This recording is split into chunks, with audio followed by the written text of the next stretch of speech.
ठाकुर वैष्णव ठाकुर जय वैष्णव ठाकुर जय वैष्णव ठाकुर वैष्णव ठाकुर वैष्णव ठाकुर जय वैष्णव ठाकुर जय जय प्रभुपाद प्रभुपाद प्रभुपाद प्रभुपाद जय जय प्रभुपाद प्रभुपाद प्रभुपाद प्रभुपाद निताय गौर हरि बोल हरि बोल हरि बोल हरि बोल निताय गौर हरि बोल हरि बोल हरि बोल हरि बोल जय ओम विश्वपाद ब्रह्मं परिव्रजकाचार्य स्तोत्र सत डिवाइन ग्रेस विचरणारविंदेसी भक्ति वेदांत स्वामी शिला प्रभुपाद की अनंत कोटि वैष्णव वृंद की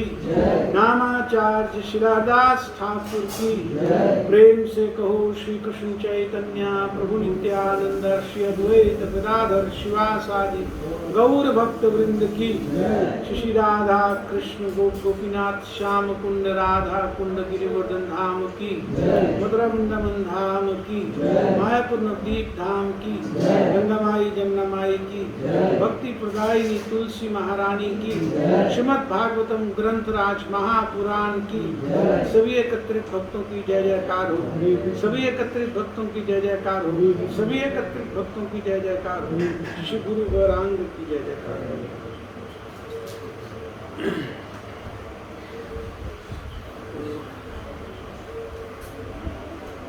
आज 11वें स्कंद में से कुछ चर्चा करेंगे।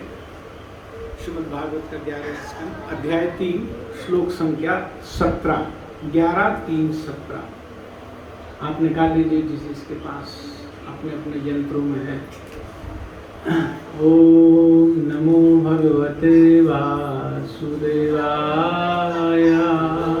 ओम नमो भगवते वासुदेवाय ओम नमो भगवते वासुदेवाय ओम नमो भगवते वासुदेवाय ओम नमो भगवते वासुदेवाय ओम नमो भगवते वासुदेवाय नारायणं नमस्कृत्य नारायणं नमस्कृत्य नरं चैव नरोत्तमं नरं चैव नरोत्तमं देवीं सरस्वतीं व्यासं देवीं सरस्वतीं व्यासं ततो जयमुदीरये ततो जयमुदीरये नष्टप्रायेषु अभद्रेषु नष्टप्रायेषु अभद्रेषु नित्यं भागवत सेवया नित्यं भागवत सेवया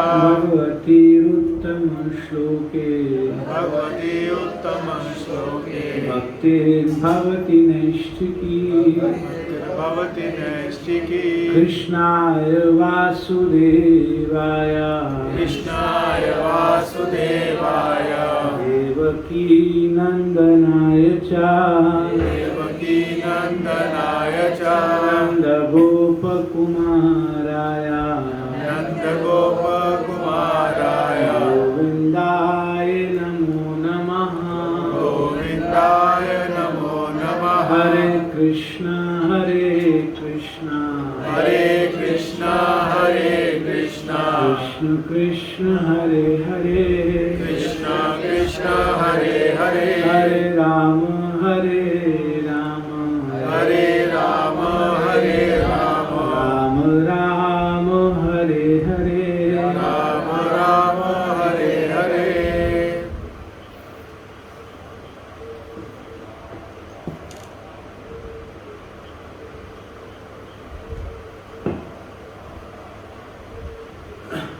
मैं एक एक शब्द बोल रहा हूँ श्लोक का, पीछे पीछे दोहरा सकते हैं।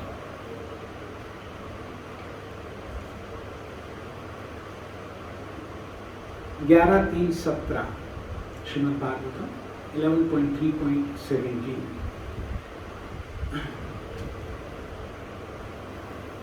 ये अध्याय का शीर्षक है माया से मुक्ति। श्री राजोवाच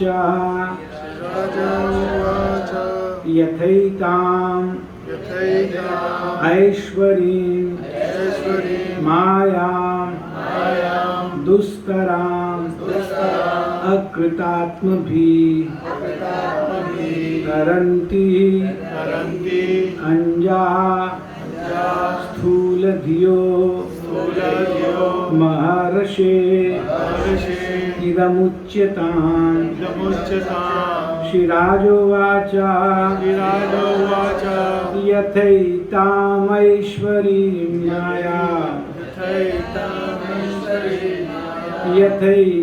यथैतामैश्वरीं माया यथैतामेश्वरीं माया दुस्तरामकृतात्मभिः दुस्तराम् कृतात्मभिः दुस्तरामकृतात्मभिः दुस्तराम् कृतात्मभिः तरन्ति अंजास्थूलधियो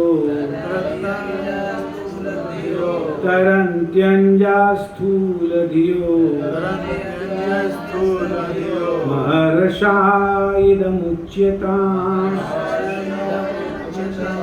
महर्षा इदमुच्यताम् श्रीराजोवाच यथैतामैश्वरीं माया यथैतामेश्वरीं माया दुस्तरामकृतात्मभिः दुस्तराम् कृतात्मभिः तरन्त्यंजास्थूलधियो महर्षा इदमुच्यताम् श्रीराजोवाच यथैतामैश्वरीं माया दुस्तरामकृतात्मभिः तरन्त्यंजास्थूलधियो महर्षा इदमुच्यताम्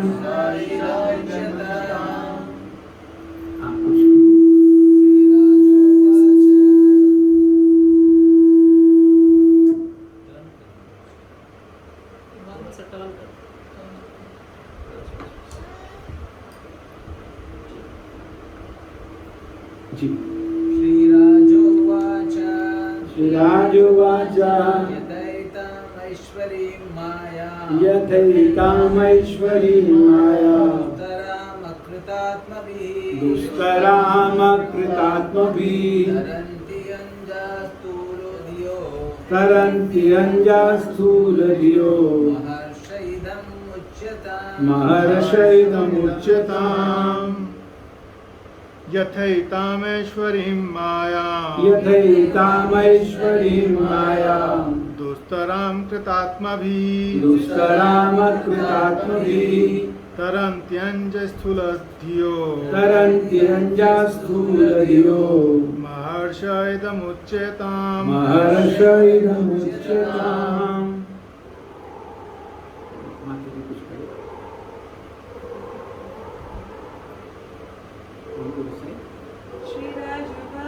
श्रीराजोवाच यथैतामैश्वरीं माया दुस्तरामकृतात्मभिः तरन्त्यंजास्थूलधियो महर्षैदमुच्यताम् श्रीराजोवाच राजा निमि ने कहा राजा निमि ने कहा यथा यथा जिस तरह एताम यह ऐश्वरी भगवान की माया को दुस्तराम दुर्लभ अकृतात्म भी जो आत्म संयमी नहीं है उनके द्वारा तरंती पार कर जाते हैं अंजा आसानी से स्थूल धिया भौतिकतावादी अनुरक्ति के कारण जिनकी बुद्धि मंद पड़ चुकी है ऐसे लोग महर्षि हे महर्षि इदम यह उच्यताम आप कहें। अनुवाद राजा निमि ने कहा, हे महर्षि, कृपया यह बतलाएं कि किस तरह एक मूर्ख भौतिकतावादी भी आसानी से भगवान की उस माया को पार कर सकता है जो उन लोगों के लिए सदैव दुर्लभ है जिनका अपने ऊपर संयम नहीं होता। अनुवाद एक बार आप मेरे पीछे पीछे बोलिए। राजा निमि ने कहा, हे महर्षि, कृपया यह बतलाइए कि किस तरह एक मूर्ख भौतिकतावादी भी आसानी से भगवान की उस माया को लांघ सकता है, पार कर सकता है जो उन सब लोगों के लिए सदैव दुर्लभ है जिन्हें अपने ऊपर संयम नहीं होता। तो यहाँ प्रश्न है महाराज निमि का। जनकपुर में महाराज निमि बहुत बड़े भगवान के भक्त हैं, तो वो प्रश्न कर रहे हैं नव योगींद्रों से। भरत महाराज से छोटे 9 भाई भगवान ऋषभ देव जी के पुत्र हैं, महाभागवत, सबके सब महाभागवत हैं। तो महाराज निमि ने उनसे 9 प्रश्न किए, श्रीमद् भागवत में यहाँ दिए गए हैं 9 प्रश्न। तो उनमें से ये चौथा प्रश्न है। पहला प्रश्न पूछा कि आत्यंतिक क्षेम, सबसे अधिक कल्याणकारी विषय क्या है? What is the most auspicious thing? फिर दूसरा उन्होंने पूछा कि भागवत धर्म क्या होता है? भागवत धर्म माने भक्ति, या कैसे की जाती है? तीसरा उन्होंने प्रश्न किया कि ये माया कैसी होती है? माया है क्या चीज? माया बहुत सुनते हैं, माया माया माया, ये माया है क्या? और चौथा उनका प्रश्न है कि इस माया को लांघा कैसे जा सकता है? लेकिन एक क्वालिफिकेशन, एक राइडर साथ में लगा रहे हैं। वो आदमी माया को कैसे लांघ सकता है जो मूढ़धी है, जिसकी बुद्धि बिल्कुल गोबर है, कुछ जो शास्त्र नहीं समझ सकता, जो बहुत तीक्ष्ण बुद्धि का नहीं है, और सबसे बड़ी बात कि जिसका अपनी इंद्रियों पर संयम नहीं है, जो आत्म संयमी नहीं है, जिसकी बुद्धि काम नहीं करती, बहुत तीक्ष्ण बुद्धि नहीं है, वो माया को कैसे लांघ सकता है? Can we relate with the question? Can we relate with the question? In the sense कि हम सब लोगों के लिए शास्त्र को समझने के लिए बहुत बारीक, बहुत तीक्ष्ण, बहुत सूक्ष्म बुद्धि चाहिए। शास्त्रों के एप्लीकेशन के लिए बहुत सूक्ष्म बुद्धि चाहिए, और आत्मसंयम चाहिए, इंद्रियों को सदा बचा करके रखना है। लेकिन यहाँ महाराज निमि ने बहुत करुणा से ये प्रश्न पूछ लिया कि वो व्यक्ति माया से कैसे पार हो सकता है, क्योंकि वो अभी जान चुके हैं कि माया। मैं उन 3 प्रश्नों में नहीं जाऊंगा, क्योंकि प्राय हम सब जानते हैं कि माया बताने की जरूरत नहीं है, 24 घंटे फंसे हुए हैं। तो पार कैसे किया जा सकता है? वो किसी साधु या शुद्ध भक्त के बारे में नहीं कह रहे हैं, वो कह रहे हैं मूढ़धी शब्द यहाँ पर दे रहे हैं। कौन व्यक्ति अकृत आत्म भी, जिसने भी स्वयं को पाया नहीं, आत्म का स्वयं, अकृत, जो भी स्वयं को नहीं प्राप्त किया है जिसने। और उसके बाद यहाँ पर शब्द दे रहे हैं स्थूल धिया, मोटी बुद्धि। ये बड़ी मोटी बुद्धि है, जिसको नहीं समझ में आती है सब बातें, बारीकियां समझ में नहीं आती शास्त्र की। वो व्यक्ति भी अंजा तरंती, अंजा का मतलब ऐसे ही केक वॉक, आराम से पार कैसे कर सकता है? ऐसा व्यक्ति जिसकी बुद्धि बहुत मूढ़ है, बहुत मोटी बुद्धि है, जो बहुत समझ नहीं पाता है और इंद्रियों पर बिल्कुल सही नहीं है। इस भौतिक जगत में हम क्या देखते हैं? मनुष्य शरीर का तो हम सबको एक्सपीरियंस है।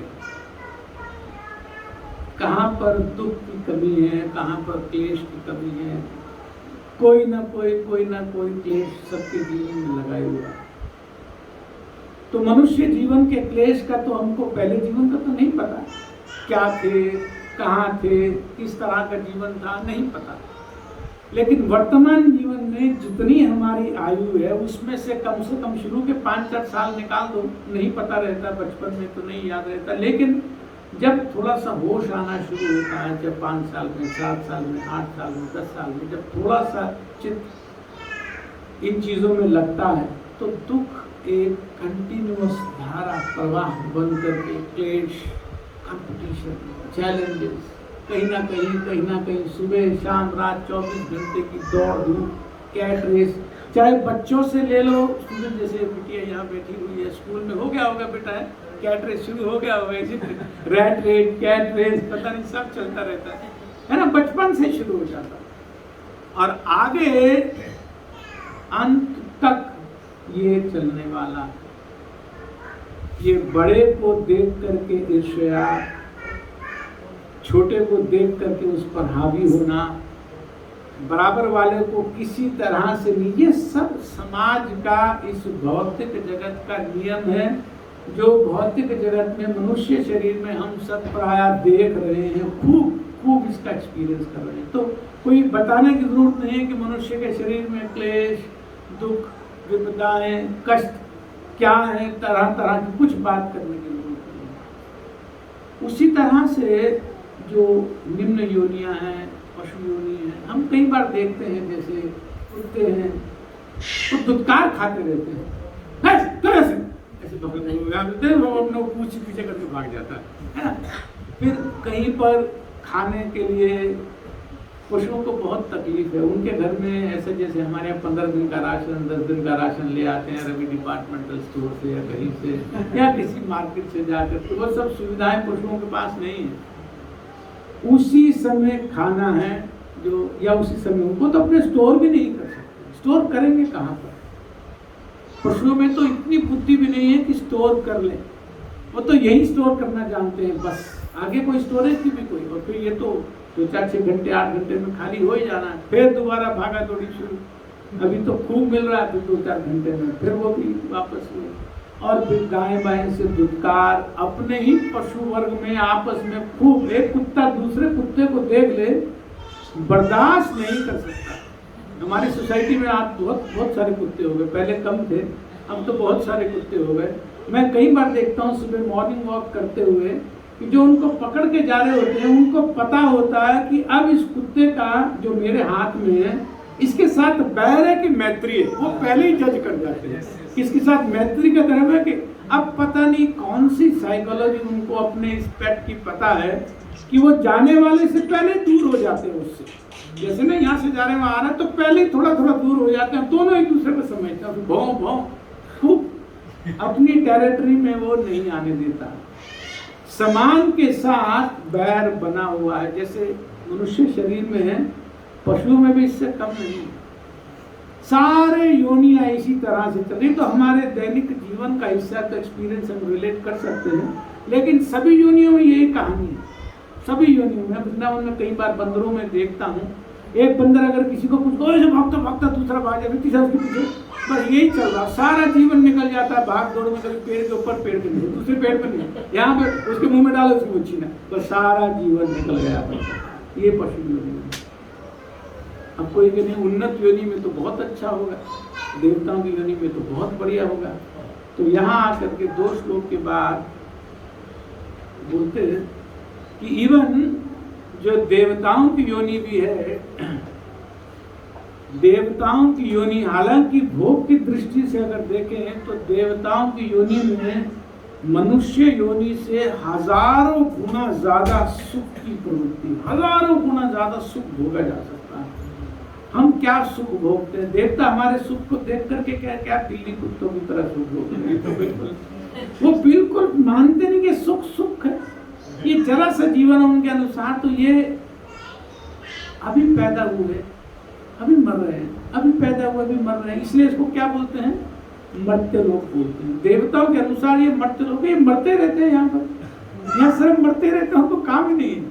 अभी पैदा हुआ उनकी आयु बहुत बड़ी होती है, हमारी आयु से हजारों गुना ज्यादा उनकी आयु होती है। तो वो मनुष्य को बोलते हैं ये तो मरने के लिए ही पैदा हुए। किसके लिए पैदा हुए? मरने के लिए ही, क्योंकि उनके अनुसार तो आयु कुछ है ही नहीं, कोई बहुत बड़ी आयु उनकी नहीं है। मनुष्य की आयु जिसको हम बहुत बड़ा मानते हैं और मानते हैं अरे हो जाएगा, वो कर दूंगा, ये कर दूंगा, बड़ी बड़ी प्लानिंग और बड़े बड़े अपने आप को, उनके अनुसार तो ये बस मरते रहते हैं। अभी जन्म लिया था, अभी मर गया। अभी कई बार होता है ना, कार्तिक के महीने में या बरसात में कुछ एक विशेष तरह के कीड़े होते हैं, वो रात में पैदा होते हैं और सुबह से पहले मर जाते हैं। कार्तिक में विशेष तौर पर मैंने देखा एक विशेष प्रकार की जीरे जैसे कीड़े होते हैं। जैसे जीरा होता है ना, जीरा, आप जीरा फैला दो और वो कीड़े फैला दो तो आप पहचान नहीं पाओगे कि ये जीरा के कीड़ा है। वो जीरा कीड़ा लगता है, कीड़ा जीरा लगता है, एक ही जैसे देखा होगा छोटे छोटे। वो रात में ही उनका जन्म होता है और सुबह होने से पहले समाप्त। तो हम उनकी आयु को क्या मानते हैं? बिल्कुल ही कोई आयु नहीं है। तो उसी तरह से देवता हमारी आयु को मानते हैं। लेकिन देवताओं के जीवन में भी लेश मात्र सुख नहीं है। श्रीमद् भागवत अभी 2 श्लोक के बाद इसका गवाह बनने वाली है। भागवत 2 तरह के उनका इतना क्लेश रहते हैं उनके जीवन में। हम यहाँ बैठ कर के मानते हैं कि बहुत बड़ी स्थिति है, 1000 गुना ज्यादा भोग है, लेकिन 2 जीवन में उनके ऐसे क्लेश है कि वो सुख की अनुभूति भी नहीं कर पाते हैं। सुख है लेकिन उसकी अनुभूति नहीं कर पाते। एक तो जो ईर्ष्या है वो यहाँ से कोटि कोटि गुना देखते हैं। हमारे यहाँ क्या ईर्ष्या है? हमारे यहाँ तो फिर भी बहुत मैत्री भाव है, बहुत सच बात है। इस मर्त्य लोक में फिर भी मैत्री भाव है। देवताओं में तो बहुत ईर्ष्या, बहुत ज्यादा ईर्ष्या। भागवत इसका प्रमाण है बिल्कुल। और दूसरा, उनको 24 घंटे एक ही बात की चिंता लगी रहती है कि जब हमारे पुण्य समाप्त हो जाएंगे हम गिर जाएंगे, हम इस देवलोक से हट जाएंगे। मनुष्य जीवन में क्या होता है, हमने कभी अपनी मृत्यु के बारे में सोचा नहीं। हमें से कोई सोचता है हम कभी मरेंगे? नहीं, हम तो अमर है। जो अमर हैं, जो देवता हैं, वो उल्टा सोचते हैं। वो कभी सुख इसलिए नहीं भोग पाते हैं क्योंकि वो सदा इस बात के बारे में सदा चिंतित रहते हैं, जब जीवन खत्म हो जाएगा फिर क्या करेंगे, फिर तो पुण्य खत्म हो जाएंगे, फिर तो मरना पड़ेगा, फिर तो यहाँ से जाना पड़ेगा। 24 घंटे वहाँ इसका भय, 24 घंटे। भागवत कहती है कि ये जो दुख है, ये जो 2 ऐसे क्लेश हैं, सबको अलग अलग क्लेश हैं। तो जो देवताओं के क्लेश हैं वो ये हैं, एक तो उसकी कमी मेरी कमी से सफेद कैसे, ईर्ष्या बहुत। और दूसरा 24 घंटे का भय, 24 घंटे का डर। और वास्तव में प्रमाण है कि गिरना तो है ही।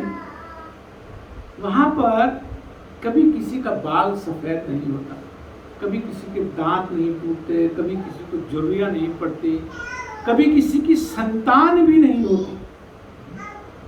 ये सब कब होता है? ये होता है अंतिम वर्ष में। जब गिरना होता है देवलोक से तो अंतिम वर्ष में उनको संतान होती है, अंतिम वर्ष में उनके बाल सफेद या जो भी उनके लक्षण प्रकट होते हैं, तब तो उनको सब ऐसे जैसे कुत्तों को यहाँ झिड़कते हैं वैसे ही उनका वहाँ हालत हो जाती है सबकी। तो वो स्थिति देखते हैं कई लोगों की, वो जो 1 साल की ना जो स्थिति है वो देखते हैं, इसलिए भी उनका डर बहुत बना रहता है। हमारे यहाँ तो फिर भी बूढ़े लोगों का थोड़ा सम्मान करते हैं, चाहे रोगी भी है, घर में है, किसी भी तरह की अगर दुविधा है फिर भी उनका सम्मान करते हैं। लेकिन देवलोक में हालत ये है कि चाहे बूढ़े तो सभी होंगे ही होंगे, कौन आदमी बूढ़ा नहीं होगा। बूढ़ा मतलब अब बस गिरने वाला है देवलोक से, तो उनकी इतनी बुरी हालत होती है कि वो बुरी हालत देख देख कर भी डरे रहते हैं। तो इसीलिए भागवत कहती है कि वहाँ पर कोई सुख नहीं। इसलिए यहाँ पर महाराज ने हम सब के हित में यहाँ प्रश्न कर रहे हैं, जैसे वो ये मान रहे हैं, बिल्कुल स्थापित करके इस बात को मान रहे हैं कि मेरा अनुभव हो गया कि मनुष्य जीवन में सुख नहीं है। मैं देख रहा हूँ कि पशुओं के साथ भी कोई सुख नहीं है और देवताओं के जीवन में भी कोई सुख नहीं है, लेकिन फिर भी माया से पार जाने की बुद्धि, सूक्ष्म बुद्धि नहीं पनप रही है, फिर भी ऐसी बुद्धि डेवलप नहीं हो रही है कि इस माया से कैसे पार हुआ जाए। तो मेरा आपके चरणों में ये निवेदन है, आपके चरणों में ये विनती है। क्या विनती है? कि मेरे जैसा स्थूल घी भी, मेरे जैसा मोटी बुद्धि वाला व्यक्ति भी, जिसका अपनी इंद्रियों पर कोई संयम नहीं है, वो भी भगवान की माया को कैसे पार कर सकता है। अनुभव के आधार पर कह रहे हैं, ऐसा सीधा प्रश्न नहीं कर रहे हैं। और ये जो नव योगेंद्र हैं, ये वास्तव में देखने में अगर इनका परिचय बताएं तो ये जो नव योगेंद्र हैं, ये साक्षात 4 कुमार जैसे कांति वाले हैं। भगवान ऋषभ देव जो भगवान के अवतार हैं, उनके पुत्र हैं। तो भगवान के पुत्र हैं। और नव योगेंद्रों के बारे में ये कहा जाता है कि वो कभी भी एक स्थान पर बहुत देर रुकते नहीं, पैदल चलते नहीं, हवा में उड़ते हैं बस। हवा में उड़ने का मतलब है कि जहाँ भी साधु सम्मेलन होगा वहीं रहते हैं बस, और किसी तरह का कोई वस्त्र कभी नहीं पहना, कोई किसी भी तरह का माया का स्पर्श भी नहीं है इनके जीवन में। तो बिल्कुल उपयुक्त व्यक्ति हैं इस तरह का प्रश्न पूछने के। अगर मेरे जैसे किसी पूछो कि माया से कैसे, वो तो बकतेगा कुछ भी। लेकिन अगर कोई आदमी रियलाइज्ड सोल है, जो स्वयं पूरी तरह से बाहर निकला हुआ, ऐसे व्यक्ति से अगर पूछे तो वास्तव में अर्थ बनता है। अब वो जो उत्तर देने वाले हैं, उत्तर इंपॉर्टेंट होना चाहिए। जब प्रश्न इंपॉर्टेंट है तो उत्तर भी इंपॉर्टेंट होना चाहिए कि नहीं? हमें इसकी इच्छा होनी चाहिए ना जानने की कि माया से मोटी बुद्धि वाले भी कैसे पार हो, माया से वो भी कैसे पार हो सकते हैं जिनका अपनी इंद्रियों पर कोई संयम नहीं है, जीवा पर कोई संयम नहीं है, अन्य इंद्रियों पर कोई संयम नहीं, लेकिन माया से पार होने की बड़ी प्रगाढ़ इच्छा है, भगवत धाम जाने की बड़ी प्रगाढ़ इच्छा है, शुद्ध होने की बड़ी प्रगाढ़ इच्छा है, लेकिन इंद्रियों पर संयम नहीं है। ऐसा व्यक्ति कैसे पार हो? एक्चुअली इन दोनों की वार्तालाप को, निमि महाराज और नव योगेंद्र की वार्तालाप को कोट कर रहे हैं 2 बहुत महान पुरुष। कौन? नारद जी और वसुदेव जी।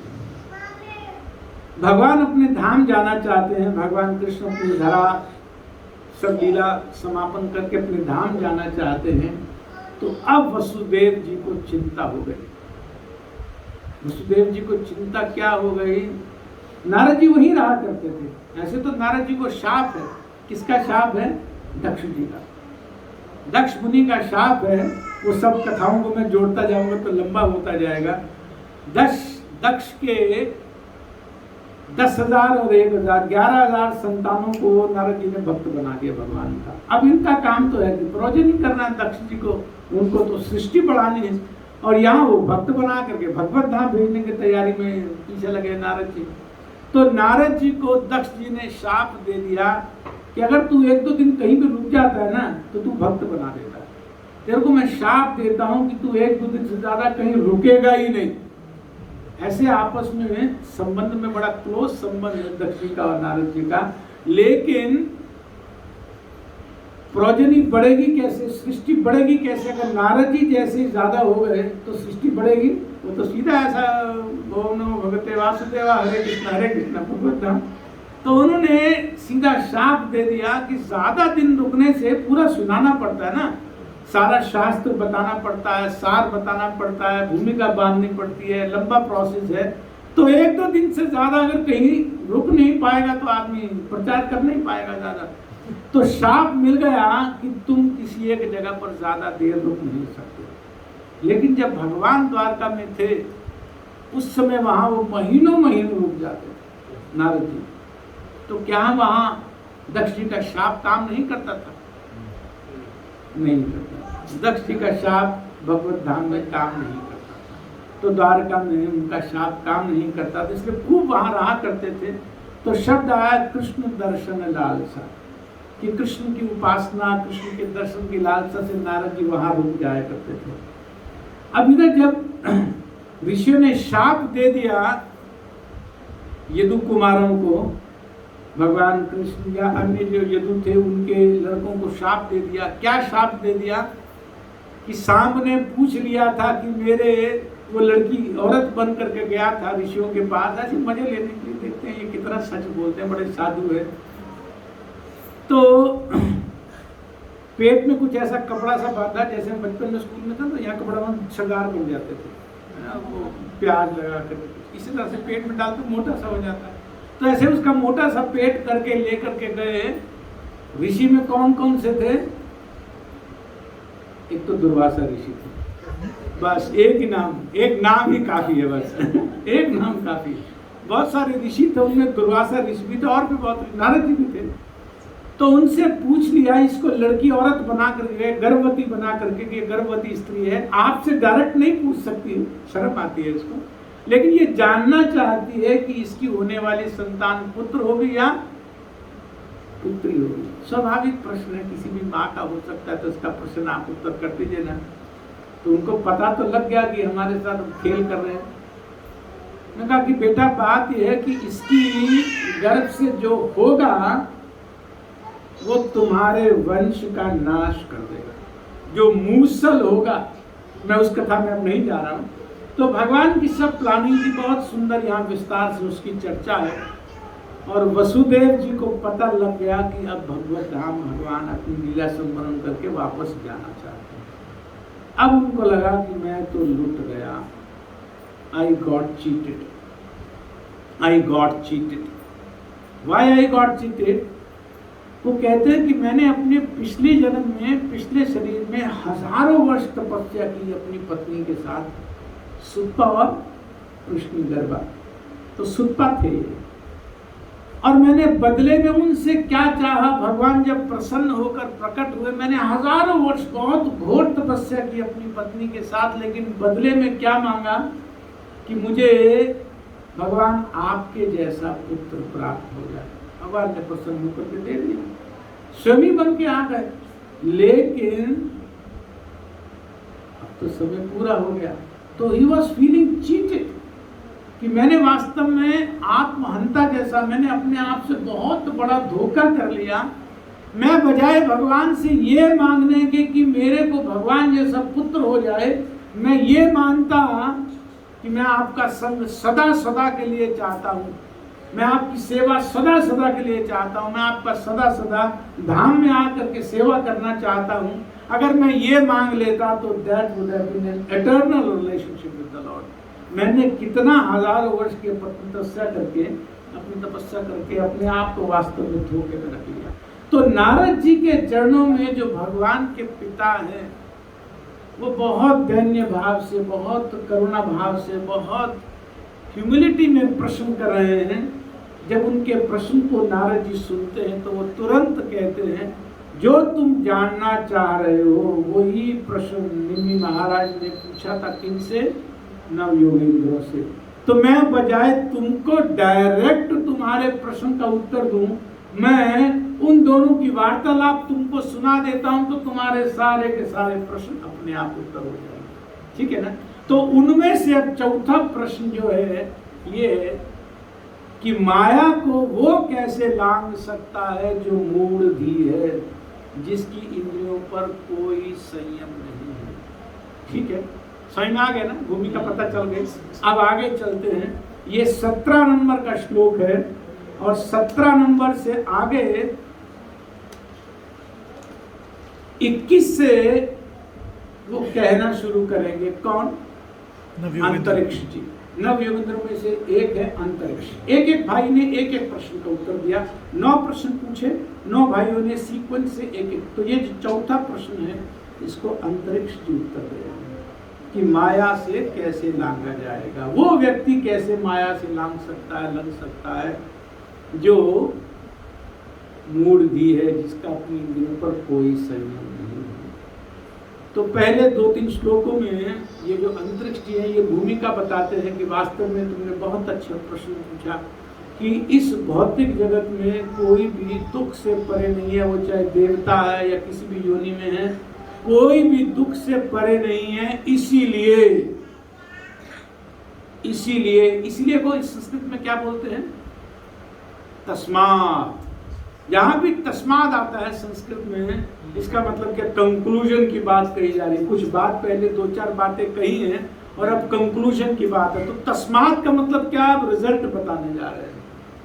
तो जहां भी श्लोक में तस्माद आएगा, भगवत गीता में भी कई जगह आया है, तो यहां वो तस्माद से शुरू करके एक श्लोक बोल रहे हैं जो सूत्र बना रहा है कि जो मूढ़धी है वो मूढ़धी भी भगवत धाम कैसे जा सकता है, माया को कैसे पार कर सकता है। ठीक है, तो पहला श्लोक बोलते हैं यहाँ पर, उत्तर में जो बताते हैं कि सबसे पहला श्लोक वो बोलते हैं तस्मात् गुरु प्रपद्येता जिज्ञासु श्रेया उत्तमम, कि इसीलिए क्योंकि अगर कोई व्यक्ति अपनी इंद्रियों को पार नहीं कर पा रहा है तो वो गुरु को अपना प्राणाधार बनाए। तस्मात् गुरुं प्रपद्येता जिज्ञासु श्रेया उत्तमम शाब्दे परे च निष्णातम ब्रह्मणि उपशमाश्रयम्, कि जो अपनी कमजोरी जानता है, अपने जीवन में अपनी वीकनेस जानता है, कॉम्पिटेंट नहीं है, ऐसे व्यक्ति को तस्मात् इसीलिए गुरु को अपने जीवन का प्राणाधार बना लेना चाहिए, गुरु के वाक्यों को अपने जीवन का लाइफ एंड सोल बना लेना चाहिए। तो वो कहते हैं कि तस्मात् गुरु प्रपद्येता जिज्ञासु श्रेया उत्तमम शाब्दे परे च निष्णातम ब्रह्मणि उपसमाश्रय। प्रभु जी अनुवाद पढ़िए, आपके पास है इंग्लिश पढ़ो, इंग्लिश सब अंग्रेज है। Therefore, any person who seriously desires real happiness must seek a bona fide spiritual master and take shelter of him by initiation.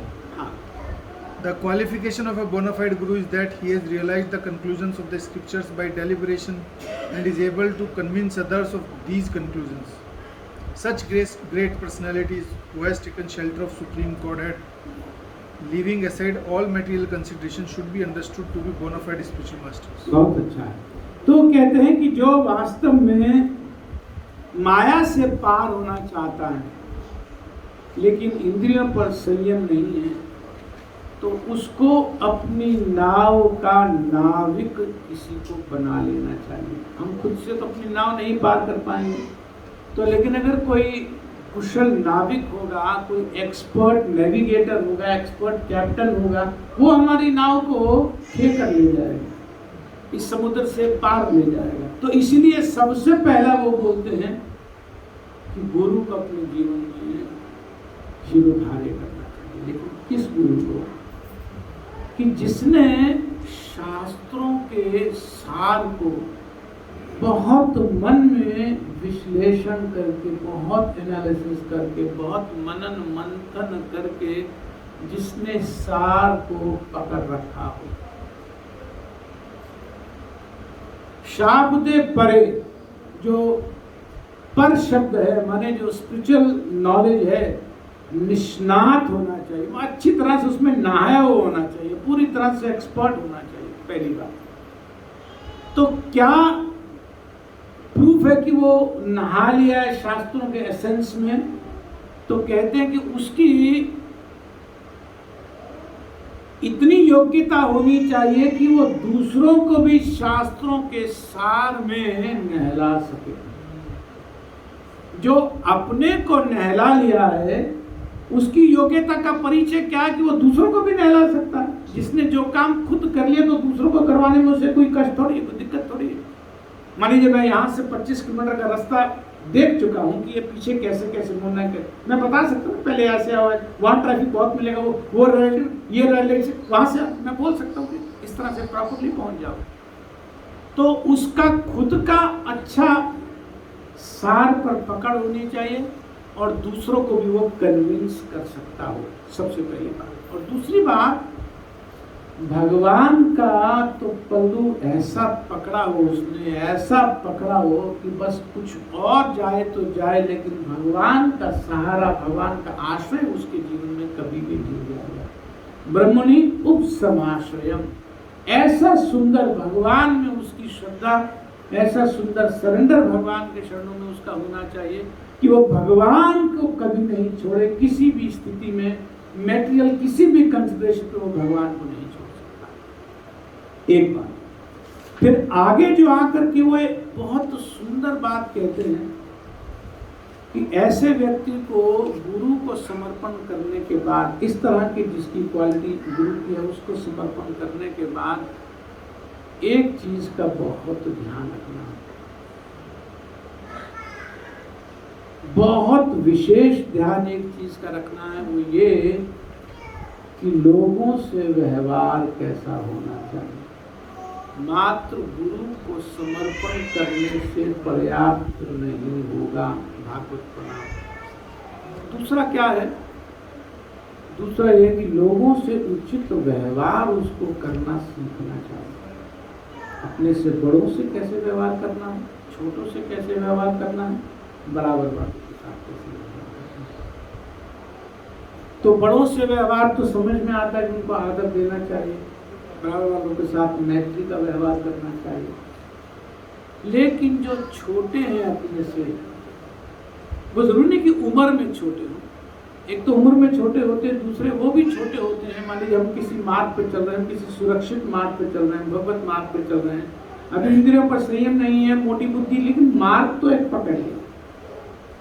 तो जो दूसरा काम, बहुत जरूरी काम, छोटों पर कृपा करने का, करुणा करने का, जो यहाँ भागवत बहुत सुंदरता से यहाँ बता रहे हैं, ये नवयोगेंद्र अंतरिक्ष जी कहते हैं, श्लोक नंबर 23 में बता रहे हैं कि जो निष्ठावान शिष्य है, कि जिसके अपने गुरु पर बहुत निष्ठा है, गुरु को समर्पित है, उसको ये भी साथ ही साथ चाहिए कि उसको व्यवहार कुशल बहुत होना चाहिए। और व्यवहार कुशलता में यहाँ पर सबसे इम्पोर्टेंट बात ये कही गई कि उसको जो अपने से नीचे हैं, जो अपने से छोटे हैं, उन पर बहुत कृपापूर्ण दृष्टि रखनी चाहिए। कृपापूर्ण दृष्टि का क्या अर्थ होता है? कृपापूर्ण दृष्टि का क्या मतलब हुआ? कंपैशन। Compassion means what? उनको मोटिवेट करके और आगे आगे प्रोत्साहित करना चाहिए, उनको भक्ति के मार्ग में लाने का प्रयत्न करना चाहिए।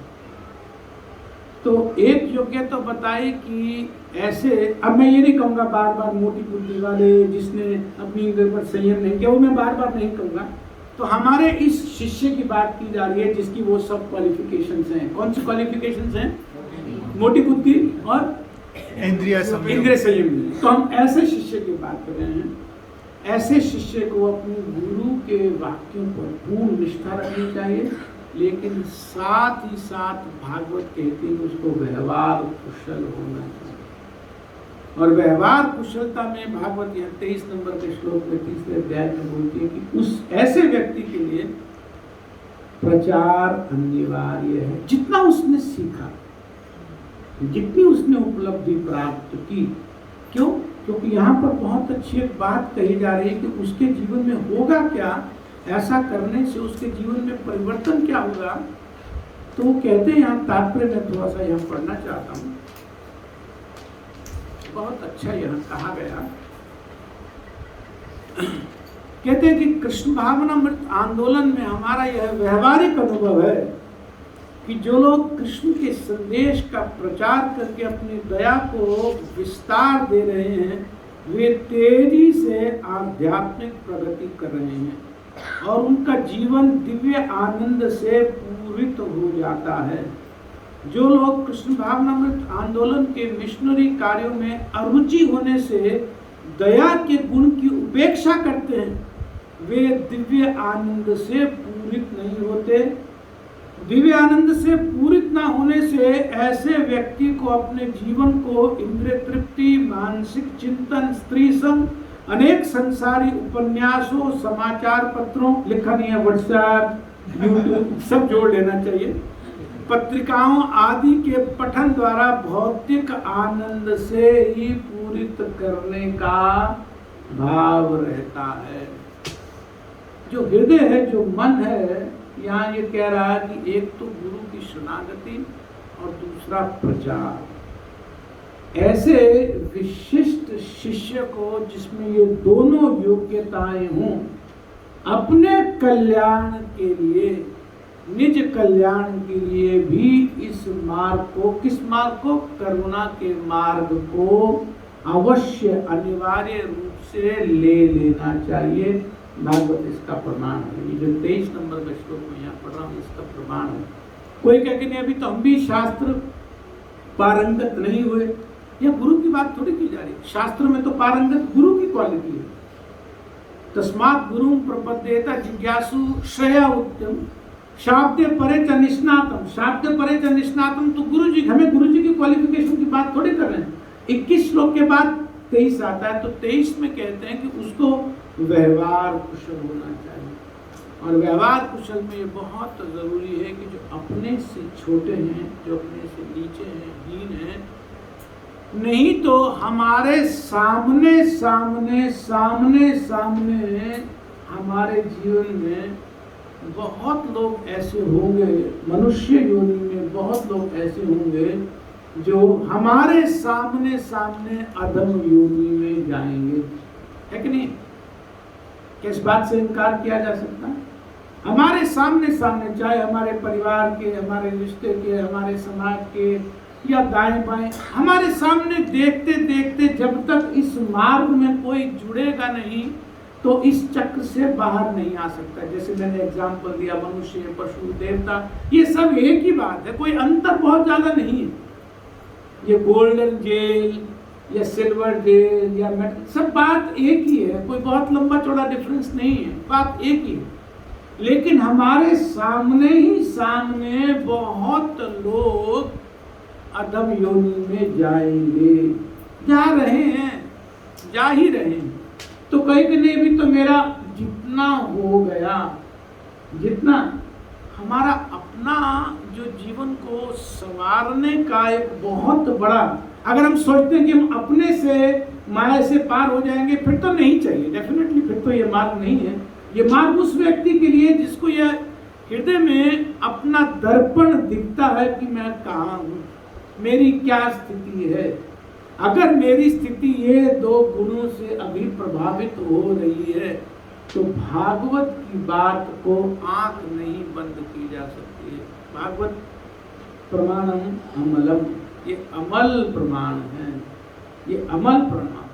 देखिए, प्रचार होता है गुरुजनों की, वैष्णव की कृपा से। जब तक हमें ये आभास रहेगा कि मैं प्रचार करूंगा, तब तक वास्तव में वो शक्ति नहीं होती है। तो अगर गुरुजनों की तो यहाँ शास्त्र के आधार पर कृपा है ही, मिल ही रही है, स्वाभाविक मिल रही है, लेकिन एक हृदय में ये भाव आना चाहिए। ऐसे कोई बिठा करके 10, 20, 25 लोगों को ना भी हो, जहाँ भी, जैसे भी, 1, 2, 4 पड़ोस में, स्कूल में, कॉलेज में, ऑफिस में, दाएं बाएं, जहाँ थोड़ा सा मौका मिले। क्यों? यह बहुत सुंदर बात की जा रही है। मैं इसको दोबारा पढ़ता हूँ। कह रहे हैं कि कृष्ण भावनामृत आंदोलन में हमारा यह व्यवहारिक अनुभव है कि जो लोग कृष्ण के संदेश का प्रचार करके अपनी दया का विस्तार कर रहे हैं, वे तेजी से आध्यात्मिक प्रगति कर रहे हैं और उनका जीवन दिव्य आनंद से पूरित हो जाता है। हमें अभी क्या करना है? अपने मन को जो भरा हुआ है एक तरह के सुख की अनुभूति से, एक तरह के सो कॉल्ड सुख की अनुभूति से, उसको ही तो ट्रांसफॉर्म करना है। अभी क्योंकि अभ्यास इस तरह के सुख का है, तो इसलिए जब भी कोई मन में, नर्वस सिस्टम में कहीं कंफ्यूजन होता है, तो यही रास्ता हमको नजर आता है अपने आप को बाहर निकालने, है ना? ये भौतिक सुख का रास्ता नजर आता है। लेकिन जब इसका सब्स्टिट्यूट पाथ सामने आ जाता है, जो इसका ऑब्जेक्टिव, वास्तविक जो रास्ता उचित है, जिस रास्ते में भटकाव नहीं होता, जो सुख का, आनंद का मार्ग है, अगर हृदय उससे पूरित होने लगता है तो डेफिनेटली अगर जहाँ भी कॉम्प्लेक्शंस आएंगी, सिचुएशन कॉम्प्लेक्सिटीज की आएंगी, दुख आएगी, चैलेंजिंग सिचुएशंस आएंगी, तो उस समय डेफिनेटली मन जाएगा कहाँ पर? मन उस पाथ पर जाएगा जिसका भी रिसेंटली एक्सपीरियंस किया। मैं समझा पा रहा हूँ ना अपनी बात को, कि मन जहां भी सुख या तथाकथित सुख का अनुभव करता है, जब भी दुविधा में होता है, डिप्रेशन में होता है, डिजेक्टेड फील करता है व्यक्ति, तो उस मार्ग से अपने आप को सुखी करने का प्रयत्न करता है। नेचुरल है, हमारा अनुभव सबका ऐसा है कि नहीं, होता है ना। लेकिन वो जो मार्ग है जो हमने कोटि कोटि जन्मों से अपनाया है, उसका रिजल्ट भी हम देख रहे हैं, यही हो रहा है जो आगे होगा। तो मन को, जो मन के रस प्राप्त करने की जो स्थिति है, उस स्थिति को जब तक बदलेंगे नहीं, तब तक ये काम होगा नहीं। तो यहां भागवत क्या कह रही है कि जब इस तरह से जितना भी प्रयास प्रचार के लिए किया जाता है, तो मन एक अन्य प्रकार के रस से भरता है, दिव्य रस से भरता है। और एक बार जब उस मार्ग पर चलने का अभ्यास हो जाता है, थोड़ा थोड़ा जो, क्योंकि दिव्य सुख और दिव्य आनंद की जब अनुभूति हो जाती है, तो एक कंपैरिजन नजर आने लगता है उस तरह के सुख में और इसमें। तो आदमी के पास, भक्त के पास एक बल होता है, एक एनर्जी होती है, एक ऑप्शन होती है, इसको और इसको दोनों में से चूज करने की। हो सकता है कि शुरू में यही पलड़ा भारी रहे, लेकिन धीरे धीरे यहाँ पर भी उसका रुझान, उसका ध्यान बढ़ना शुरू होगा। तो जब यहाँ वाला पलड़ा भारी होना शुरू हो जाएगा, जब मन ने उस तरह के आनंद से भरना शुरू हो जाएगा, तो फिर स्थिति दूसरी हो जाएगी। अदरवाइज यहाँ पर कहा गया कि अदरवाइज क्या, कि दिव्य आनंद से पूरित ना होने से, माने गुरु को समर्पण किया, सब किया, लेकिन मुश्किल कहाँ आई कि दिव्य आनंद से पूरित। मैं अपनी बात समझा पा रहा हूँ कि नहीं समझा पा रहा हूँ? कि स्टेप 1 किया, पूरा अच्छे से स्टेप 1 किया, लेकिन स्टेप 2-3 और भी हैं आगे, क्योंकि तो 32-33 श्लोक तक ये अंतरिक्ष पूरी होने वाले हैं। 21वां श्लोक की बात हमको समझ में आ गई, तस्मात् गुरुं प्रपद्येत, बिल्कुल सही है, लेकिन 23 में भी कोई बात की गई।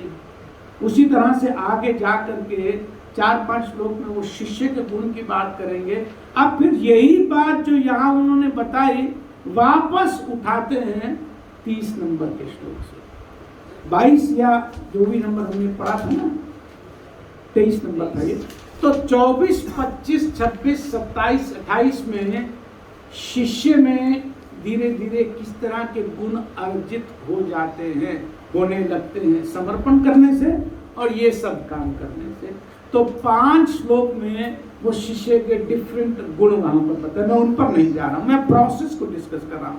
हमारा ऑब्जेक्टिव हम प्रोसेस डिस्कस करना चाहते हैं कि जो मूढ़ धी है, जो मोटी बुद्धि है, जिसका इंद्रियों पर संयम नहीं होता है, उस व्यक्ति को भी निमि महाराज यहाँ नवयोगेंद्र के माध्यम से ये ज्ञान दे रहे हैं कि वास्तव में माया से भगवान की जो बहिरंग शक्ति है, उससे कैसे पार हुआ जा सकता है। तो स्टेप नंबर 1 में क्या कहा, गुरु को सुनाना, ये सबसे पहली बात है। रूप गोस्वामी पाद ने भी जब भक्ति रसामृत सिंधु का सबसे पहला आदो गुरु आश्रय, सबसे पहले गुरु का आश्रय। लेकिन यहाँ तो बहुत सरल करके एकदम सिंपल 4 स्टेप्स में सब बता दिया, सब चीज एक्सप्लेन कर दी 4 स्टेप में। पहला स्टेप वो हो गया। दूसरा स्टेप मैंने बता दिया कि व्यवहार कुशल होना चाहिए, बड़े से, बराबर वाले से, छोटे वाले। मुख्य रूप से बात की जा रही कि छोटे से कैसे व्यवहार, तो छोटे से व्यवहार कुशल कैसे होना, ये बात समझ में आ गई। अब आगे के 5 श्लोक में वो शिष्य के गुण बता रहे हैं, और शिष्य के गुण बताने के बाद अब यही बात वापस लेकर के आ रहे हैं श्लोक संख्या 30 में।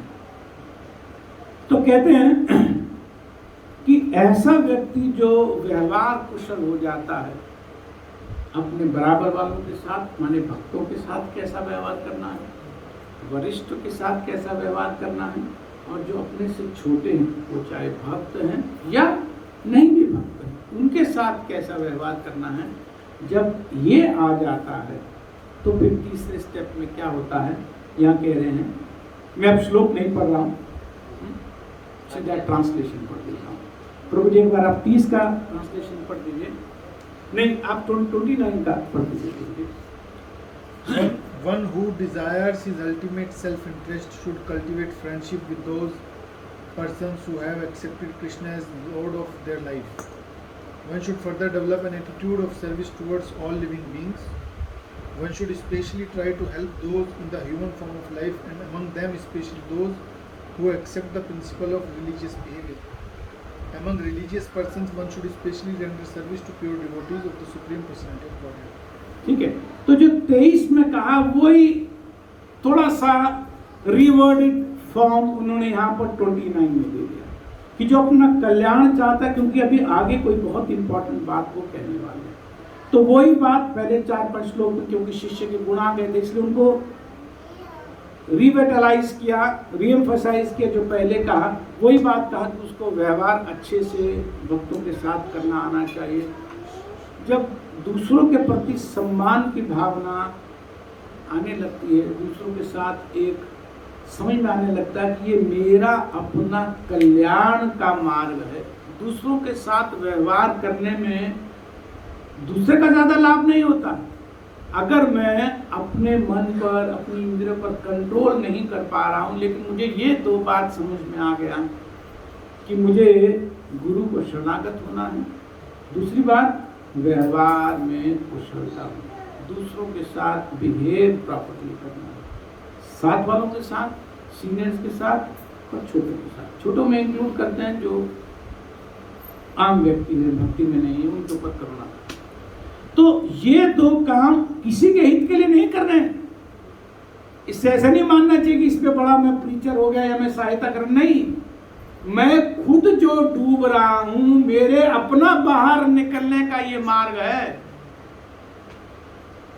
मेरा अपना बाहर निकलने का मार्ग है। ये किसी की सहायता नहीं कर रहा हूं, मैं अपने आप को पानी में मैं तैरता रहूं उसके लिए कर रहा हूं। क्यों? क्योंकि हृदय को पूरित करना है, मन को पूरित करना। अगर ये नहीं करूंगा, अगर ये नहीं करूंगा तो साथ में रिस्क अटैच नजर आ रहा है। कौन सा रिस्क है? कि मन जिस चीज से भरा हुआ है वहीं जाएगा। जिस तरह की प्रवृत्ति से मन भरा हुआ वहीं जाएगा, और उससे बाहर निकालने के लिए मन को बहुत जरूरी है कि उसको अल्टरनेट मेथड से, अल्टरनेटिव कहना चाहिए, अल्टरनेट कहना चाहिए, अल्टरनेटिव मेथड से उसको भरा जाए, उसको सुख से, आनंद से भरा जाए। और उसके बाद यहाँ पर फिर 30 नंबर के श्लोक में कह रहे हैं अंतरिक्ष जी कि मनुष्य को चाहिए, पढ़ो 30 number. One should learn how to associate with the devotees of Lord by gathering with them to chant the glories of Lord. The process is most purifying. As devotees thus develop their loving friendship, they feel mutual happiness and satisfaction. And by thus encouraging one another, they are able to give up material sense gratification, which is the cause of all suffering. बहुत अच्छा। तीसरी बात यहाँ पर क्या कह रहे हैं? 2 स्टेप क्लियर हो गए। तीसरे स्टेप में क्या कह रहे हैं? एक चीज और सीखनी है, एक तीसरी चीज और सीखनी है कि भगवान के भक्तों के बीच में बैठ करके भगवान की कथा को कैसे सुनना है, कैसे कहना है। ये कहना और सुनना एक ही प्रोसेस है। सुनना ही, क्योंकि उसको कहने की आदत तो पहले उसने दूसरे श्लोक में बोल दी ना, वो कहने का अभ्यास हो गया। तो सुनने का और कहने का अभ्यास भगवान के भक्तों के बीच में बनाना है। गुरु को अपना प्राणाधार बनाना है, पहला। व्यवहार कुशल होना है, दूसरा। और तीसरा एक चीज और सीखनी है कि भगवान की कथा को, भगवान के गुणों को कैसे कहना और कैसे सुनना है। ये तीसरा स्टेप। बस ये 3 स्टेप हो गए। उसके बाद अब बिल्कुल कंक्लूजन क्या आने वाला, और क्यों कंक्लूजन आएगा वो यहाँ पर 2 श्लोकों में और कह करके अंतरिक्ष जी कहते हैं कि इस तरह से माया को पार हो जाएगा वो व्यक्ति। कौन? जो 2 गुणों से, कौन से 2 गुण? मोटी बुद्धि और इंद्रियों पर कोई से नहीं। अभी 2 श्लोक के बाद वो डिक्लेयर करेंगे कि ऐसा व्यक्ति माया को तुरंत पार हो जाएगा। अब चौथा पढ़े प्रभु जी 31 number. The devotees of the Lord constantly discuss the glories of personality of Godhead among themselves. Thus they constantly remember the Lord and remind one another of His qualities and pastimes. In this way, by their devotion to the principles of Bhakti Yoga, the devotees please the personality of Godhead, who takes away from them everything inauspicious. Being purified of all the impediments, the devotee awaken to pure love of Godhead, and thus even within the world, their spiritualized bodies exhibit symptoms of transcendental ecstasy, such as standing of the bodily hairs on head. जी बहुत अच्छा। सार में लिखा है इधर कि जब ये तीन काम होने लगते हैं तो भगवान के भक्तों की संगति में बहुत अच्छा लगता है। इसलिए अच्छा लगता है कि एक तो भक्त अच्छे लगने लगते हैं, ये भी बहुत बड़ी अचीवमेंट। अगर भक्त अच्छे लगने लगे हैं तो बहुत बड़ी अचीवमेंट है, सच्ची बता रहा हूँ। भक्त अच्छे लगने लगे ये तो बहुत बड़ी बात हो जाती है। अगर भक्त अच्छे लग रहे हैं और साथ में भगवान की कथा करनी भी अच्छी लग रही है, सुननी भी अच्छी लग रही है, तो समझो बस अब कंक्लूजन हो गया। क्योंकि इस श्लोक में कहा जा रहा है कि हरि कौन है, कृष्ण कौन है, भगवान कौन है। अघ औघ हरिम, कि वो अघ और औघ को हरने वाले हैं। जो हरि की योग्यता, भगवान की योग्यता बताई जा रही है कि वो अघ, अघ माने क्या होता है? पाप। अघ माने पाप, अघासुर है ना, अघासुर माने वो अघ माने पाप होता है। और औघ का क्या मतलब होता है? एक तो होता है आ और घ, तो औघ कैसा बनेगा? औ की मात्रा, उसमें ओ की मात्रा, औ नहीं ओ, आ ओ और घ, औ औ, हाँ ठीक कहा बोलिए आपने, औ, औघ, अघ औघ, औघ। तो औघ क्या होता है? जो अघ है, जो पाप है, उन पापों का जो फल आता है, उन फलों से जो बीज बनता है, एक श्रृंखला फिर नए फल की बनती है, उसको औघ कहा जाता है। समझे ना कि पाप और पाप के फल की जो श्रृंखला है उसको हरने वाले हैं कौन? हरि। लेकिन हरि इंतजार करते हैं उस दिन का जिस दिन भक्तों को भक्त अच्छे लगने लगते हैं और भक्तों के बीच में बैठ करके भगवान की कथा अच्छी लगती है। अगर ये बात हो जाती है कि भक्त अच्छे लगने लगे, क्योंकि भगवान यहाँ कहा जा रहा है इस प्रकार वे निरंतर भगवान का स्मरण करते हैं और एक दूसरे को उनके गुणों तथा लीलाओं का स्मरण कराते हैं। और भगवान जो अघ औघ हरम हरिम है, अघ और औघ को हरने वाले जो हैं, वो इस दिन की प्रतीक्षा करते हैं। श्रीमद् भागवत के 4 स्कंद में बहुत सुंदर वृत्तांत आया,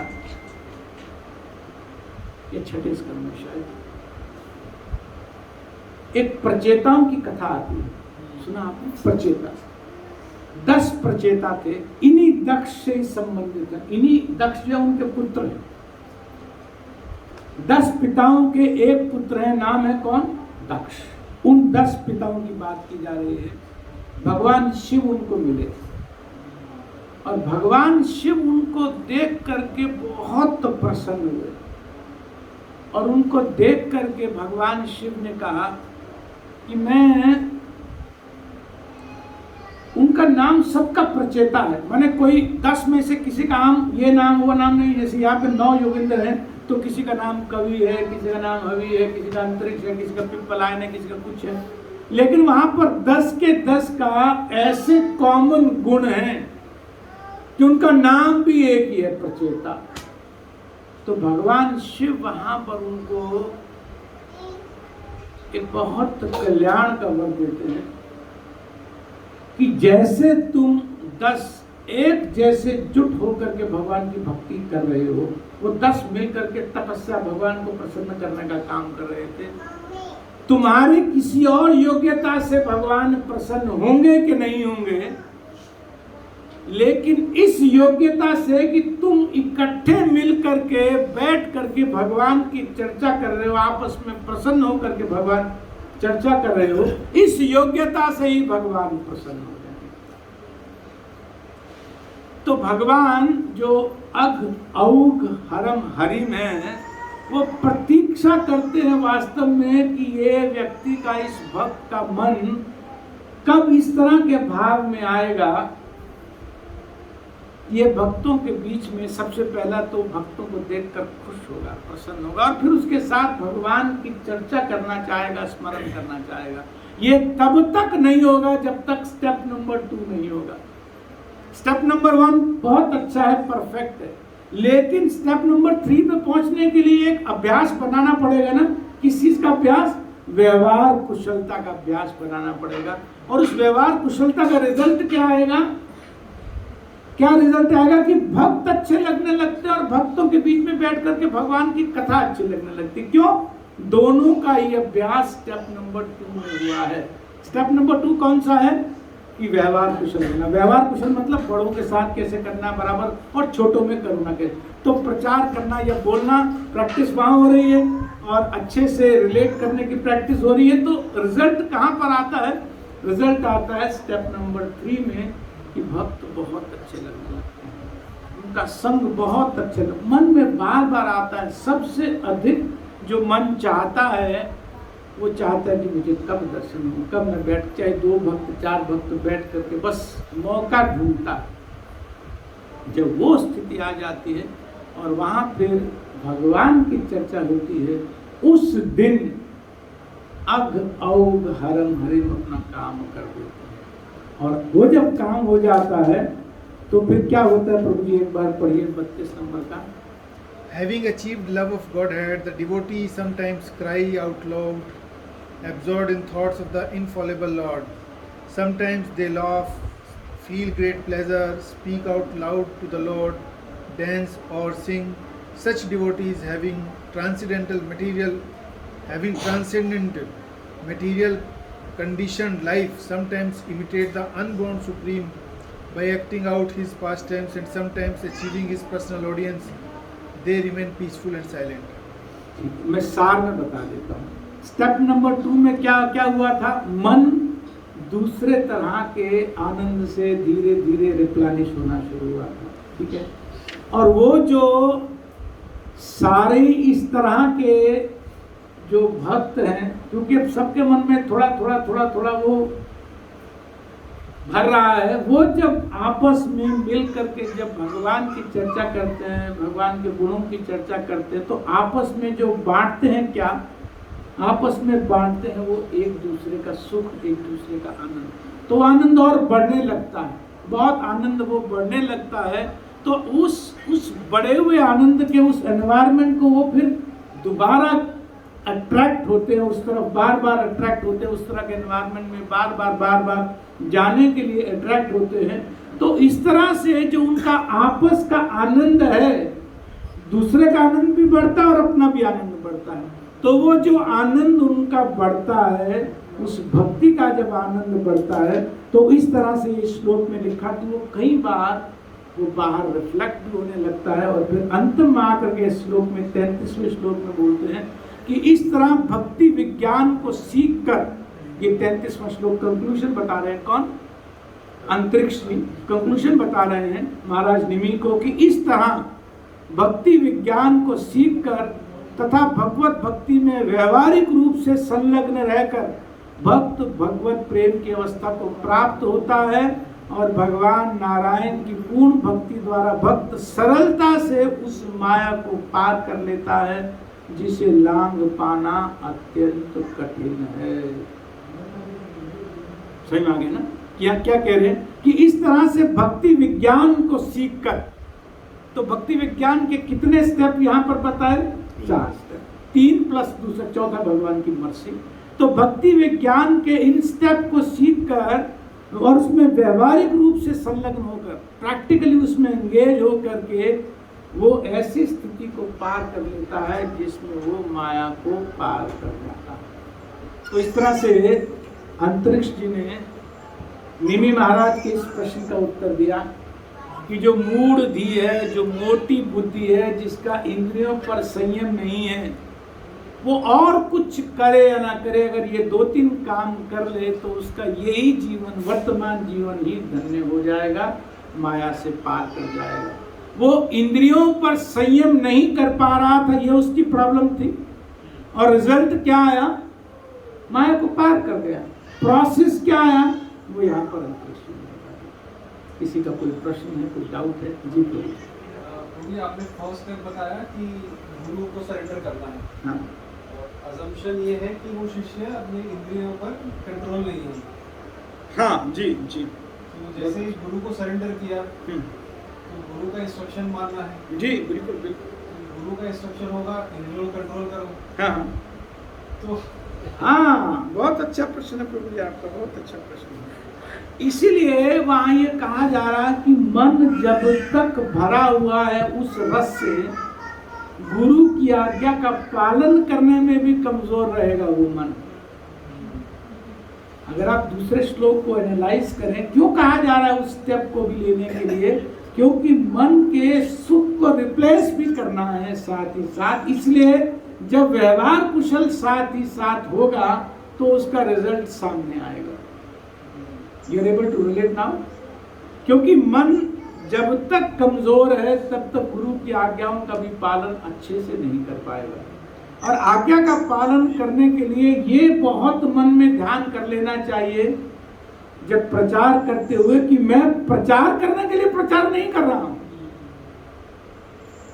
मैं क्योंकि कमजोर हूं, मेरे मन में वो रस नहीं है जो मुझे बलवान करेगा गुरु की आज्ञा का पालन करने के लिए। इसलिए उस कमजोर मन को बलवान बनाने के लिए उसको एक दूसरा रस मिले ताकि उस रस में वो डूबे, और जहां पर भी आश्रय चाहिए, जब भी डिजेक्टेड फील हो, मोरोस फील हो या आउट फील हो, कॉम्प्लेक्स सिचुएशंस में हो, दुख हो, तो इस दूसरा तरह का जो सुख है, जो आनंद है, उसका आश्रय ले सकते। इसी तो क्या? तो स्टेप 2 और 3 करने से ही नहीं, स्टेप 1 और 2। स्टेप 1 और 2 करने से 3 का अभ्यास हो जाता है। 3 स्टेप क्या है? जो 3 नंबर का स्टेप ये है कि ऐसे व्यक्ति को भक्तों का संग बहुत अच्छा लगने लगता है। हम सब अपने हृदय में दर्पण बना करके देख सकते हैं कि वास्तव में क्या हमको भक्तों का संग अच्छा लगता है। Do we really eager to get associated with? Selection है कहीं ना कहीं, इसे सेलेक्टिवनेस है। ए के साथ अच्छा है, बी के साथ नहीं, सी के साथ अच्छा है, डी के साथ भी ठीक है, ई के साथ जैसा भी चल जाएगा, लेकिन हमारी चॉइस है कहीं पर। लेकिन ये चॉइस खत्म हो जाएगी अगर स्टेप नंबर 2 प्रॉपरली सीख करके किया जाएगा। ये बहुत इंपॉर्टेंट स्टेप है। स्टेप नंबर 2 कौन सा प्रभु जी? जो व्यवहार वाला। व्यवहार कुशलता वाला। ठीक है, और किसी का कोई प्रश्न? आपने कहा कि मंद बुद्धि है हाँ। और इंद्रियों पर है नहीं है, कंट्रोल नहीं है, तो उसको पहला काम तो शरण में जाना चाहिए गुरु की, और दूसरा आपने बताया व्यवहार कुशलता, और तीसरा व्यवहार कुशलता सीखनी चाहिए, वो प्रोसेस है। व्यवहार कुशलता के लिए सबसे पहले एक्सेप्टेंस होनी चाहिए कि मुझे व्यवहार कुशल होना है अपने हित के लिए। व्यवहार कुशलता में कई बार जो गलत रूट पकड़ लेते हैं, वो ये पकड़ लेते हैं कि अब मैं ये हो गया, है ना, अब मैं लोगों की उंगली पकड़ने वाला हो गया, मैं प्रचारक हो गया। नहीं, अब मैं बचाने के लिए अपने आप को, स्टेप नंबर 1 का नंबर 2 कम्प्लीमेंट्री स्टेप। इस बात को रियलाइज करना कि ये कम्प्लीमेंट्री स्टेप है, ये बहुत बड़ी अचीवमेंट है। स्टेप नंबर 1 का स्टेप नंबर 2 कम्प्लीमेंट्री है, ये रियलाइज करना बहुत बड़ी अचीवमेंट है। क्योंकि अगर स्टेप नंबर 2 रियलाइज नहीं किया कि ये मेरे अपने रोग दूर करने के लिए है, तब तक क्या होगा? अपराधों से भावना हटेगी नहीं, भक्तों का निर्मुक्त रूप से संग भाएगा नहीं। सबका संग, भक्तों का किसी भी परिस्थिति में संग मिले वो अच्छा, नहीं लगेगा जब तक व्यवहार कुशल होने की ट्रेनिंग नहीं होगी। तब तक डेफिनेटली मन में सेलेक्टिवनेस की डिग्री कहीं ना कहीं रहेगी, अपराध बनने की भावना बनेगी। हम अपने जीवन में उसको अंदर इस बात को एनालाइज करके देख सकते हैं, isn't it? लेकिन उस रोग से बाहर आना जरूरी है। क्यों? ये रोग की जननी है, ये भावना, ये मन की जो स्थिति है, ये रोग की जननी है। लेकिन ये मन का रोग नहीं जाएगा जब तक मन का जो रस है उसकी क्वालिटी में चेंज नहीं होगा। क्योंकि मन तो इसी तरह का सोचेगा जैसे आज तक सोचता है। मन थोड़ी सोचना अपना बदलेगा। ये तभी बदलेगा जब उसमें क्वालिटेटिवली चेंज होगा इन टर्म्स ऑफ एब्जॉर्प्शन। और वो कैसे होगा? जब इसकी इंपॉर्टेंस समझेंगे कि नहीं, व्यवहार कुशलता ही उतना इंपॉर्टेंट है जितना गुरु को शरणागति इंपॉर्टेंट है। दोनों एक दूसरे की कंप्लीमेंट्री चीजें। मैं समझा पा रहा हूँ ना अपनी बात को? कोई रिलेट करने में दिक्कत तो नहीं हो रही? जी जी। व्यवहार कुशलता से चलो इसको छोड़ के थोड़ा सा पीछे चलते हैं। अगर उसने गुरु को ही सरेंडर कर दिया और पहले हम कह रहे हैं कि वो मंद बुद्धि है, तो अगर उसने गुरु को ही सरेंडर कर लिया तो मेरे ख्याल में वो मंद बुद्धि तो नहीं है, वो तो बहुत ही समझदार हो गया। बात ये है जो मंद बुद्धि है, जिसका इंद्रियों पर संयम नहीं है, हाँ जी। गुरु को तो सरेंडर हो गया, लेकिन इंद्रियों पर संयम है या नहीं है ये अभी डिसाइड नहीं है। देखो, दोनों बातें इस भौतिक जगत में माया को अगर पार करना है तो ये बहुत जरूरी है कि गुरु की शरणागति के भी बहुत सारे स्टेप्स हैं। तो गुरु की शरण में चला गया, एक स्टेप पूरा हो गया। लेकिन गुरु की शरण में जाने का मतलब उसी दिन माया से पार नहीं हो गया, प्रोसेस आगे भी है। तो आगे का प्रोसेस क्या है? उस प्रोसेस का एक इम्पॉर्टेंट अंग व्यवहार कुशलता भी है। भागवत अंतरिक्ष की इसका प्रमाण है।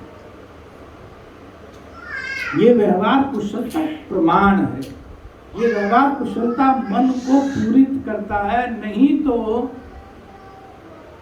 मेरे गुरु जी, मेरा गुरु, कई बार हम देखते हैं जैसे समाज में ना विश्वास मानो, कई बार एक बात मैं बहुत ऑब्जर्व करता हूँ कि शब्द कहना ठीक नहीं है, लेकिन गुरुवाद भी एक रोग है, एक रोग है। इसका मतलब स्टेप नंबर 2 जो व्यवहार कुशलता वाला स्टेप है कि अपने बराबर के साथ कैसे व्यवहार करना, वो भी मिसिंग है। तभी तो वो रोग आया।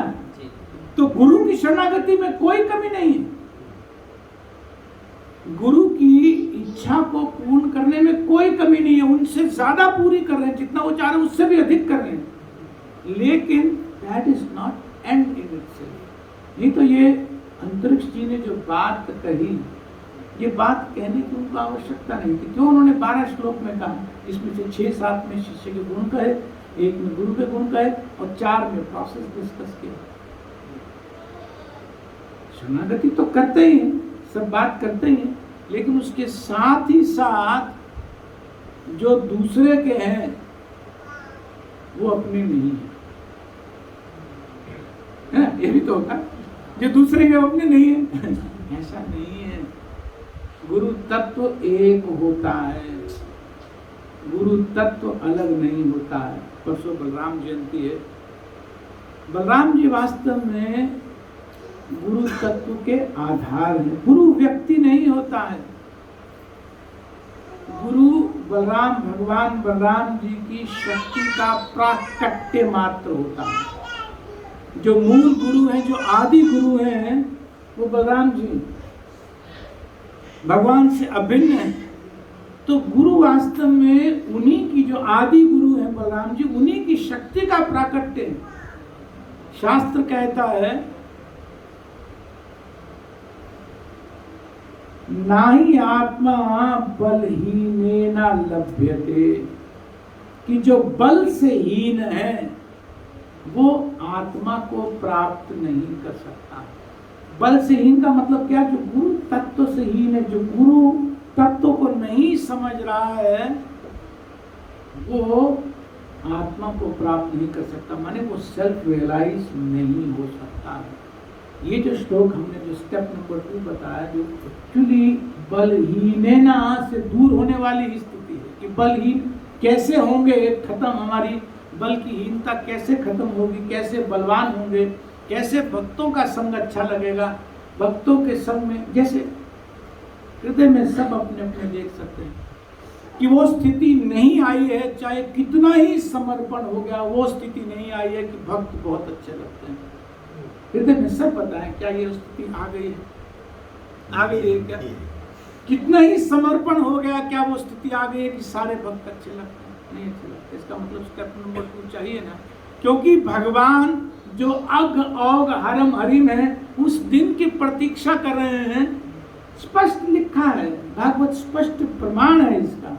ये दर्पण है जिसमें सामने देखा जा सकता है, सब कुछ स्पष्ट देखा जा सकता है।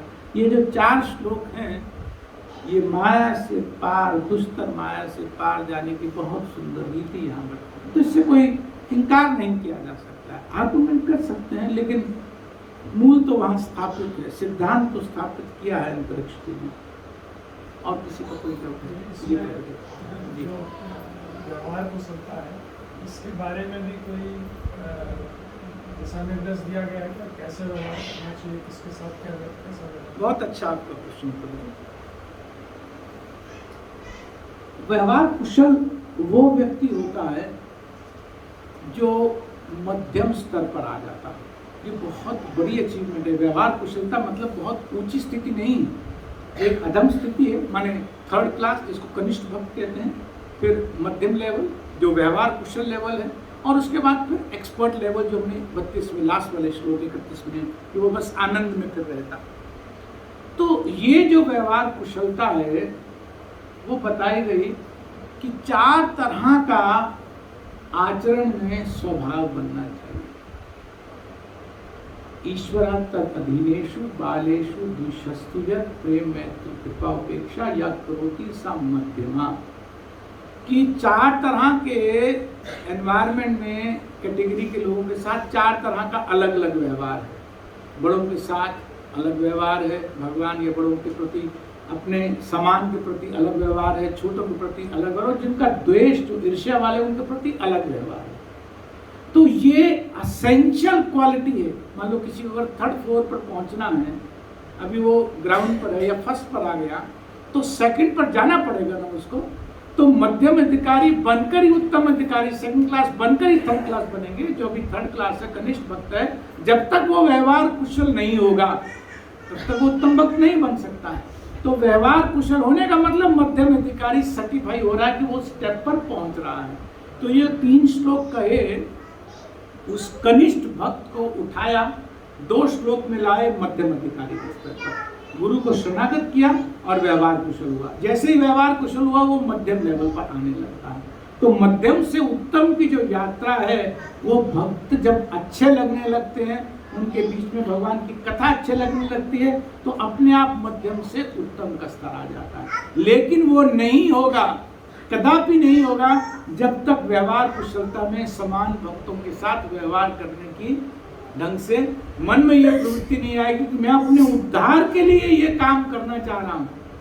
मैं किसी के ऊपर कोई कृपा नहीं कर रहा हूँ कि उससे अगर अच्छा व्यवहार करता हूँ या किसी के साथ सौम्यता का व्यवहार करता हूँ, किसी के साथ प्रचार करके कृपा का, तो कोई मैं किसी को कुछ नहीं कह रहा हूँ, मैं खुद अपनी बीमारी दूर करने के लिए ये काम कर रहा हूँ। इसको अलग अलग ढंग से आचार्यों ने अलग अलग श्लोक का नाम देकर कहा कि जैसे मैंने एक श्लोक अभी कोट किया, ये मध्यम स्तर के भक्त की पहचान होती है कि ईश्वरात् अधीनेषु, कि भगवान के साथ क्या है, प्रेम का व्यवहार भगवान के साथ, और उनके जो अधीन है माने जो भक्त है, मैत्री का व्यवहार, और कृपा किस पर, जो नीचे है, और उपेक्षा किसकी, जो भगवान के बिल्कुल विरुद्ध खड़े हो जाते हैं आकर के, बिल्कुल 1 नंबर के एथीस्ट उपेक्षा, क्योंकि उनका भी टाइम नहीं आया है। ऐसा नहीं कि उनको इग्नोर कर रहे हैं, उनको इग्नोर करना ही उनके ऊपर कृपा है। अगर उनका इग्नोर नहीं करेंगे तो और ज्यादा वो बातचीत करेंगे, और ज्यादा बोलेंगे, और ज्यादा भगवान और ज्यादा गिरेंगे। तो वो भी एक व्यवहार कुशलता है। उपेक्षा का मतलब हेट नहीं है, उपेक्षा का मतलब कृपा है, एक तरह से कृपा ही कहना चाहिए। उपेक्षा का मतलब कृपा ही। ऐसा एक सिमिलर श्लोक प्रभु जी इसमें भी है, पतंजलि योग सूत्र में, करुणा मैत्री उदितो उपेक्षा। करुणा, हाँ, हाँ। ये तो मैत्री, उपेक्षा, सिमिलर एक्सेप्ट, उपेक्षा, हाँ जी, हाँ जी। उपेक्षा। सही है, बिल्कुल सही। आप कुछ हम कहते हैं कि देव योनि है, ये भोग योनि है।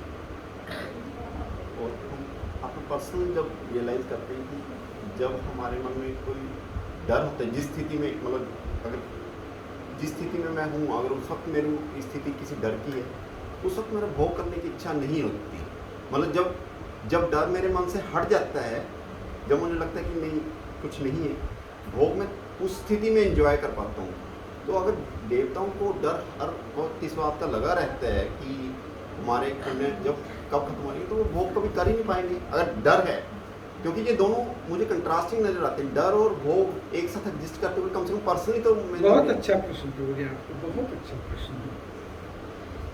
ये बताने के लिए कि वो भोग योनि तो है, लेकिन उस भोग योनि में भी दुख कम नहीं है।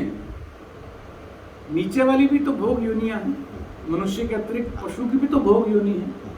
क्या वो भोग कर रहे हैं? हमारी दृष्टि से क्या वो भोग कर रहे हैं? है तो वो भोग योनि। सुअर की भोग योनि होती, क्या वो भोग कर रहे हैं? क्या खाता है? अभी कुत्ते की भोग योनि क्या करता है? दुधकार खाता है, भोग योनि। भोग का मतलब दुख भोग भी होता है। इस भौतिक जगत को दुखालय ही कहा जाता है।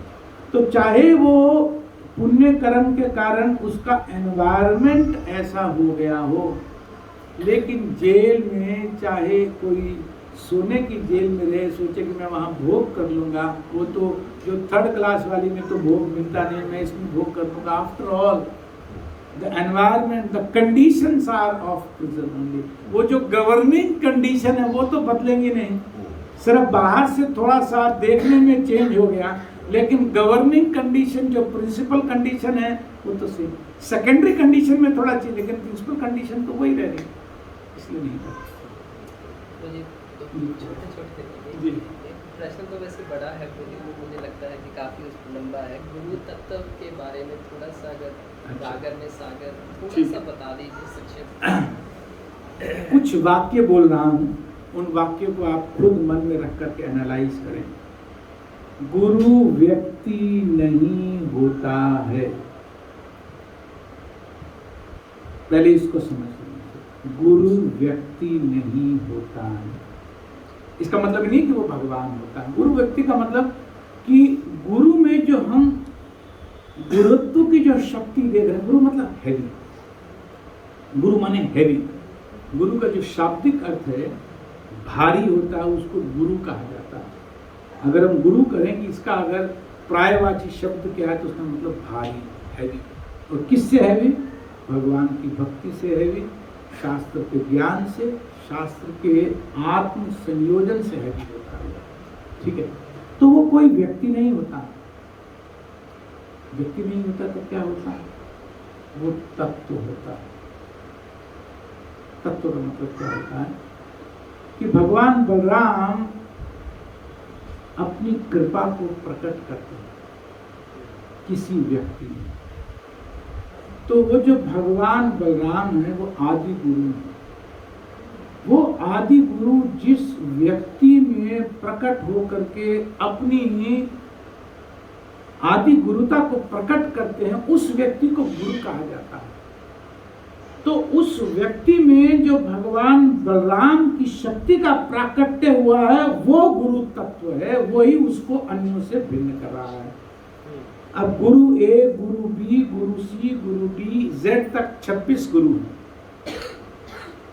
तो सब गुरुओं में वो 26 व्यक्ति 26 गुरु नहीं है, वो गुरु तत्व एक है जो सब में प्रकट होकर के निकल रहा है। 26 बाल्टी आपने रखी और ऊपर चंद्रमा 26 जगह पे प्रकट हो रहा है।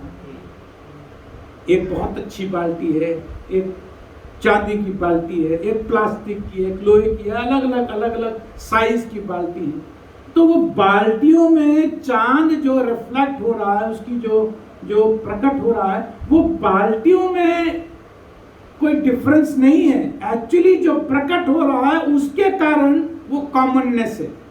वो कॉमननेस क्यों आ रही है? क्योंकि चांद एक ही तरह से सब में प्रकट हो रहा है। तो जो गुरु तत्व है वो उस चांद का जो प्राकट्य जैसा होता है, जो उनकी महत्ता है, जो उनकी गुरुता है, जो उनकी विशिष्ट डिफरेंस है। हम क्या करते हैं, जहां गलती हो जाती है प्रायः, कि उस बाल्टी को गुरु मान लेते हैं। गुरु तत्व है, ये बात सबसे पहले समझना है। जब ये बात समझ आए गुरु तत्व है, तो फिर गुरुवाद निकल जाएगा जीवन से, क्योंकि गुरु तो तत्व है। तत्व है, क्या अंतर पड़ता है। फिर जब ये बात समझ में आए गुरु तत्व है, तो फिर गुरु के किसी भी तरह से जो कृपा पात्र होते हैं, सब में प्रेम होने लगता है, सब में मैत्री होने लगती है। क्यों? सब ने उस तत्व का आश्रय लिया है। उस तत्व का आश्रय, जिस तत्व का मैंने आश्रय लिया है, अभी मैं सोचता हूँ कि मैंने उस बाल्टी का आश्रय लिया। बाल्टी में थोड़ा मुझे क्षमा करना, समझने के लिए बता रहा हूँ। मैंने उस स्वरूप का आश्रय लिया है जिसको मैं गुरु मानता हूँ। लेकिन जब ये बात समझ में आ जाएगी, गुरु गुरु नहीं, गुरु तो तत्व, गुरु तत्व होता, गुरु व्यक्ति नहीं होता।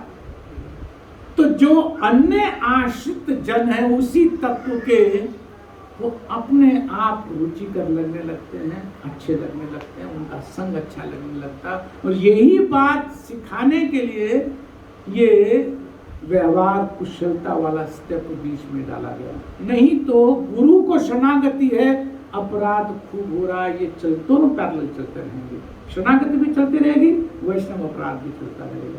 हम विजुअलाइज करके देख सकते। मैं समझा पा रहा हूँ कि नहीं समझा पा रहा हूँ? ये कब जाएगी अपराध की भावना? जब गुरु तत्व क्या है ये बात समझ आएगी। ठीक है, तो सार में आप ये समझ लीजिए कि वास्तव में जिसमें भी आदि गुरु भगवान बलराम की शक्ति का प्राकट्य हो रहा है, वो व्यक्ति गुरु तत्व को प्रकट करता है। हम जब आश्रय लेते हैं तो हम गुरु तत्व का आश्रय लेते हैं, उस व्यक्ति का आश्रय नहीं लेते हैं, हम गुरु तत्व का आश्रय लेते हैं। तो जिसने भी, जहां भी, जिस भी व्यक्ति का गुरु तत्व रूप में आश्रय लिया है, उसका संग मुझे क्यों अच्छा नहीं लगेगा? उसके संपर्क में भगवान की गाथा, करुणा, भगवान के गुणों के बारे में चर्चा करना मुझे क्यों अच्छा नहीं लगेगा? तब तक अच्छा नहीं लगेगा जब तक हम व्यक्ति को गुरु मान करके गुरु की भावना में शिष्य बनेंगे, तब तक अच्छा नहीं लगता। Am I able to make myself clear? But Prabhu ji फिर भी डिस्टिंक्शन तो रहती है, जैसे आप मैं उसी पे आ रहा हूँ। जी हाँ, बताओ, चलो आगे चलो। हाँ। अब जैसे बाल्टी में किसी में गंदा पानी है, किसी में साफ पानी है, तो अलग अलग गुरु तत्व का परिलक्षण भी अलग अलग क्वांटिटी में हो सकता है। देखिए एक बात है, अगर दो गुण हैं उस जल में तो सब एक जैसे। शाब्दे परे च निष्णातम ब्रह्मणि उपसमाश्रयम्, कि जो पर शब्द में भगवत विद्या में जो पारंगत है, जिसने उसके सार को, एसेंस को पकड़ा हुआ है और दूसरों को उस एसेंस से कन्विंस कर सकता है, पहली बात। और जिसने भगवान का ऐसा शरण, ऐसा भगवान के जिसने चरण पकड़े हैं कि कुछ भी हो जाए वो शरणागति नहीं छूटती है, फिर चाहे और उसमें जो बात हो रहे वो रिफ्लेक्ट करेगा, वो उस चांद को, गुरु तत्व को पूरी तरह से रिफ्लेक्ट करेगा, फिर कोई अंतर नहीं पड़ता। अगर ये दो गुण प्रकट हो रहे हैं तो वो गुरु तत्व को पूरी तरह से रिफ्लेक्ट करने का कॉम्पिटेंट, योग्य, क्वालिफाइड पात्र है। वो बाल्टी को ही पात्र बोलते हैं, तो वो पात्र बाल्टी को क्वालिफाइड है। अंदर कुछ भी हो, अगर ये दो बातें हैं, देखिए अगर गंदा पानी है तो ब्रह्मणी समुपाश्रय नहीं हो सकता है, वो भगवान को 24 घंटे पूरा जीवन नहीं पकड़े रह सकता है। गंदे का मतलब क्या? कि माया का प्रभाव कहीं ना कहीं पे है, तो 24 घंटे पकड़े नहीं रह सकता। अगर सदा उसने भगवान का आश्रय लिया है तो फिर क्या दिक्कत है? फिर तो कोई कठिनाई नहीं। फिर प्रभु जी जो अलग अलग संप्रदाय, जैसे शैव संप्रदाय में भी गुरु है, उन्होंने भी जो है सार पकड़ा हुआ है। निर्विशेषवादी जैसे शंकराचार्य हैं। ब्रह्मणी समुपाश्रयम् का मतलब समझ लेना चाहिए। ब्रह्मणी के वर्ड को अच्छे से समझ लेना चाहिए। सुप्रीम पर्सनालिटी ऑफ गॉडहेड, जिसने साक्षात साकार भगवान को पकड़ा है। क्योंकि वो जब नीचे लाते रहेंगे तो भगवान को डाइल्यूट एक स्टेज तक तो कर सकते हैं, बहुत नीचे तक नहीं ला सकते हो। एक स्टेज पे जा करके वो फिर रिफ्लेक्ट दूसरे ढंग से होने लगता है। जब हम ब्रह्मणी की बात करते हैं तो हम सुप्रीम ट्रुथ की बात करते हैं। तो supreme truth is a person, उसके ऊपर ले जाओ, कोई बात नहीं, किसी को भी ले जाओ, उसके ऊपर रहना चाहिए। जिसने as a person supreme truth को पकड़ा है, उसका आश्रय लिया है और शास्त्र में पारंगत है, उसको पकड़ लो, वो रिफ्लेक्ट करेगा गुरु तत्व को, कोई दिक्कत नहीं, उसमें सेम है, कोई डिफरेंस नहीं रहेगा।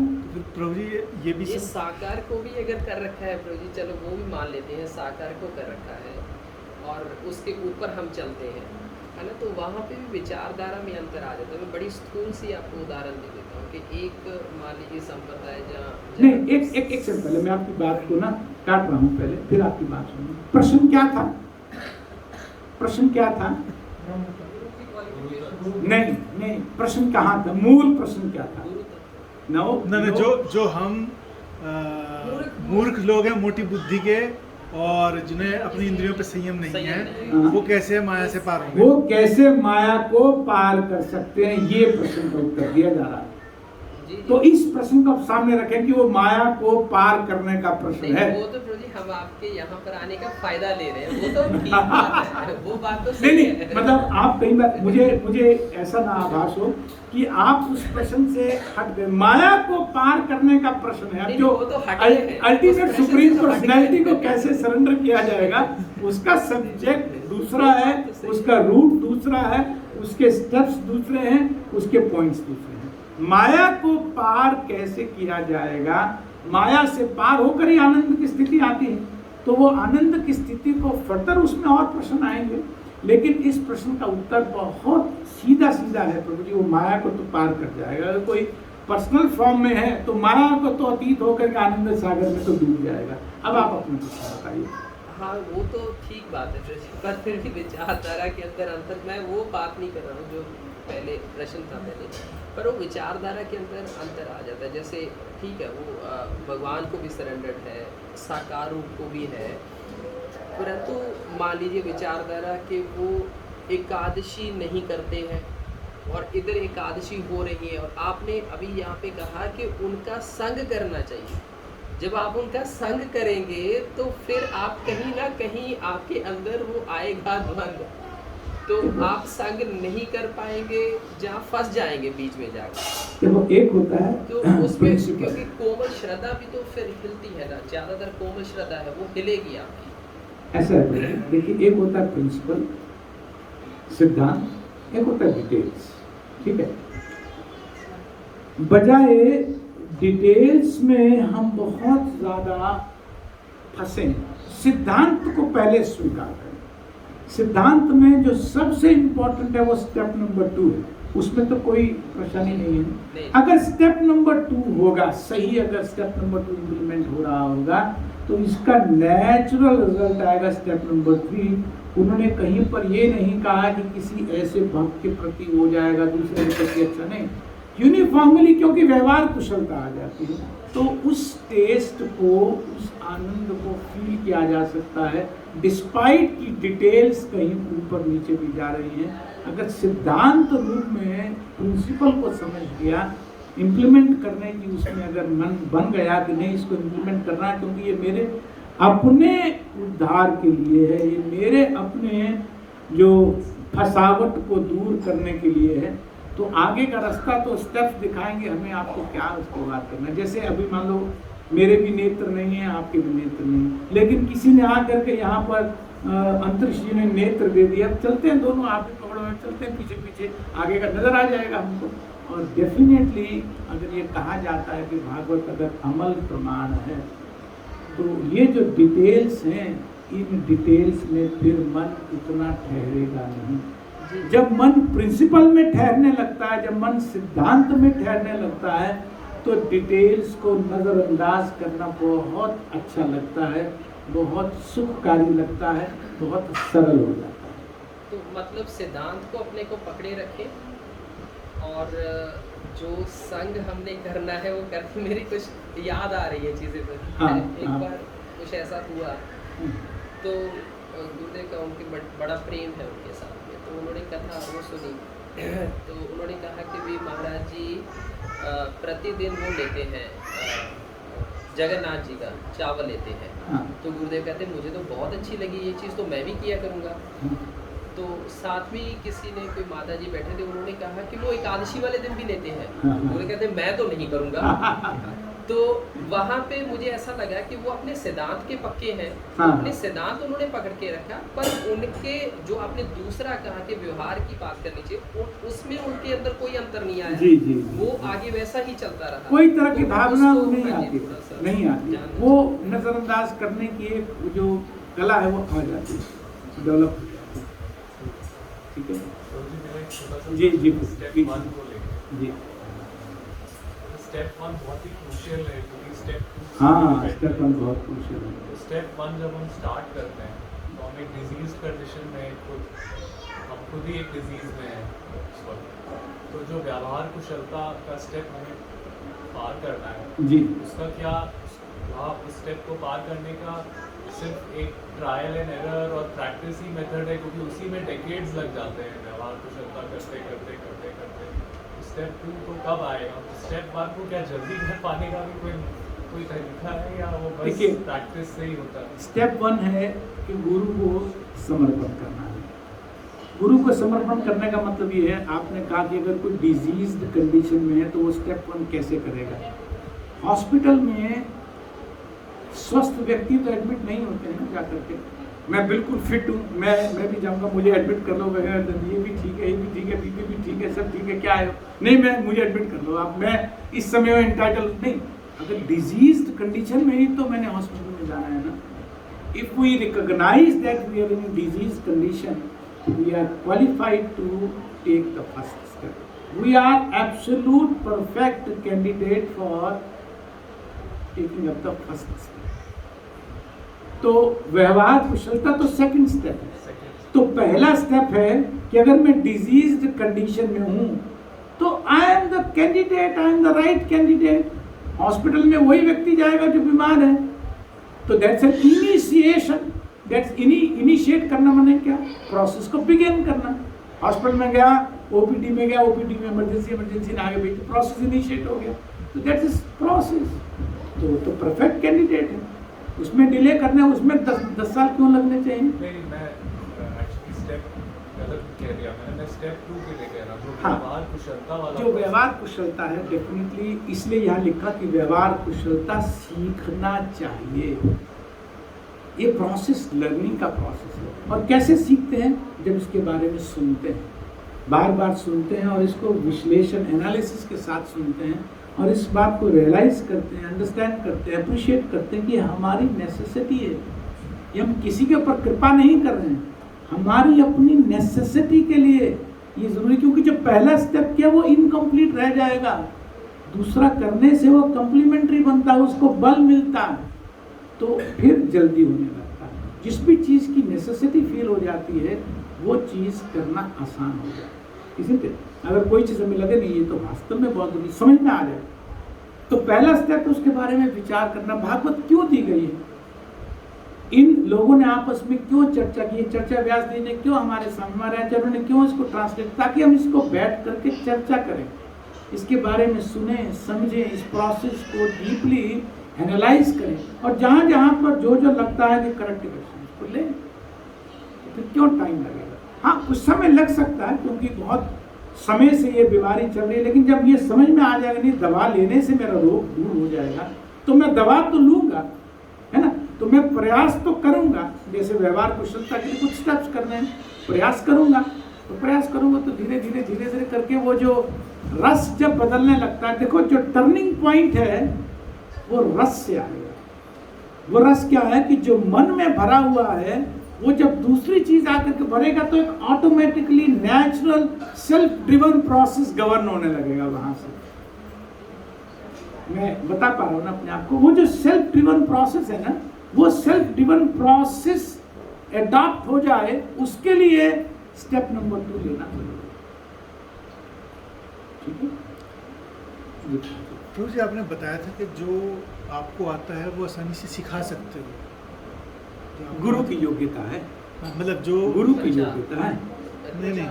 अच्छा, प्रचार के लिए मेरे मन की बातें बड़े, मैं जो प्रश्न चाह रहा हूँ वही पूछ लेते हैं। हाँ, पूछो। तो जैसे अब मैं गुजरा हूँ पढ़ के, साइंस पढ़ के गुजरा हूँ, बचपन हाँ। में पढ़ी है, तो मैं बच्चों को पढ़ा पाऊँ ऐसा कंक्लूजन निकालना तो सही नहीं, क्योंकि मैं तो बच्चों को पढ़ा नहीं पाता हूँ। बच्चों को कैसे पढ़ूँगा, मुझे समझ ही नहीं आता कैसे पढ़ाऊँगा। तो जी मैं थोड़ा सा ऐड करना चाह रहा था, इसी के ऊपर ही मेरा था कि जैसे संत बोलते हैं ना कि प्रचार भक्ति का डकार, प्रचार भक्ति का डकार, हाँ। मतलब कि 15-20 मिनट आपने खाया है तो 1 सेकंड में डकार आ जाए तो इतना ही प्रचार करो। तो आपने कहा कि वो करना चाहिए, तो इनकी मात्रा क्या होनी चाहिए, भक्ति की और प्रचार की? देखो, ये ना एक बड़ा अगेन रिलेटिव जैसा प्रश्न है। सिद्धांत स्वीकार करने में तो कोई दिक्कत नहीं है, सिद्धांत तो स्वीकार हो रहा है। मेरे ख्याल से माता जी सब लोग करेगा, हम प्रसादम में इसको डिस्कस कर लेते हैं। हाँ, ठीक है, ठीक है। प्रसादम शुरू करते हैं। श्रीमद् भागवतम ग्रंथराज महापुराण थोड़ा सा की लेके जय। जाइए, अनंत थोड़ा सा कोटि वैष्णव वृंद की जय। श्रीला प्रभुपाद की, निताई गौर प्रेमानंद।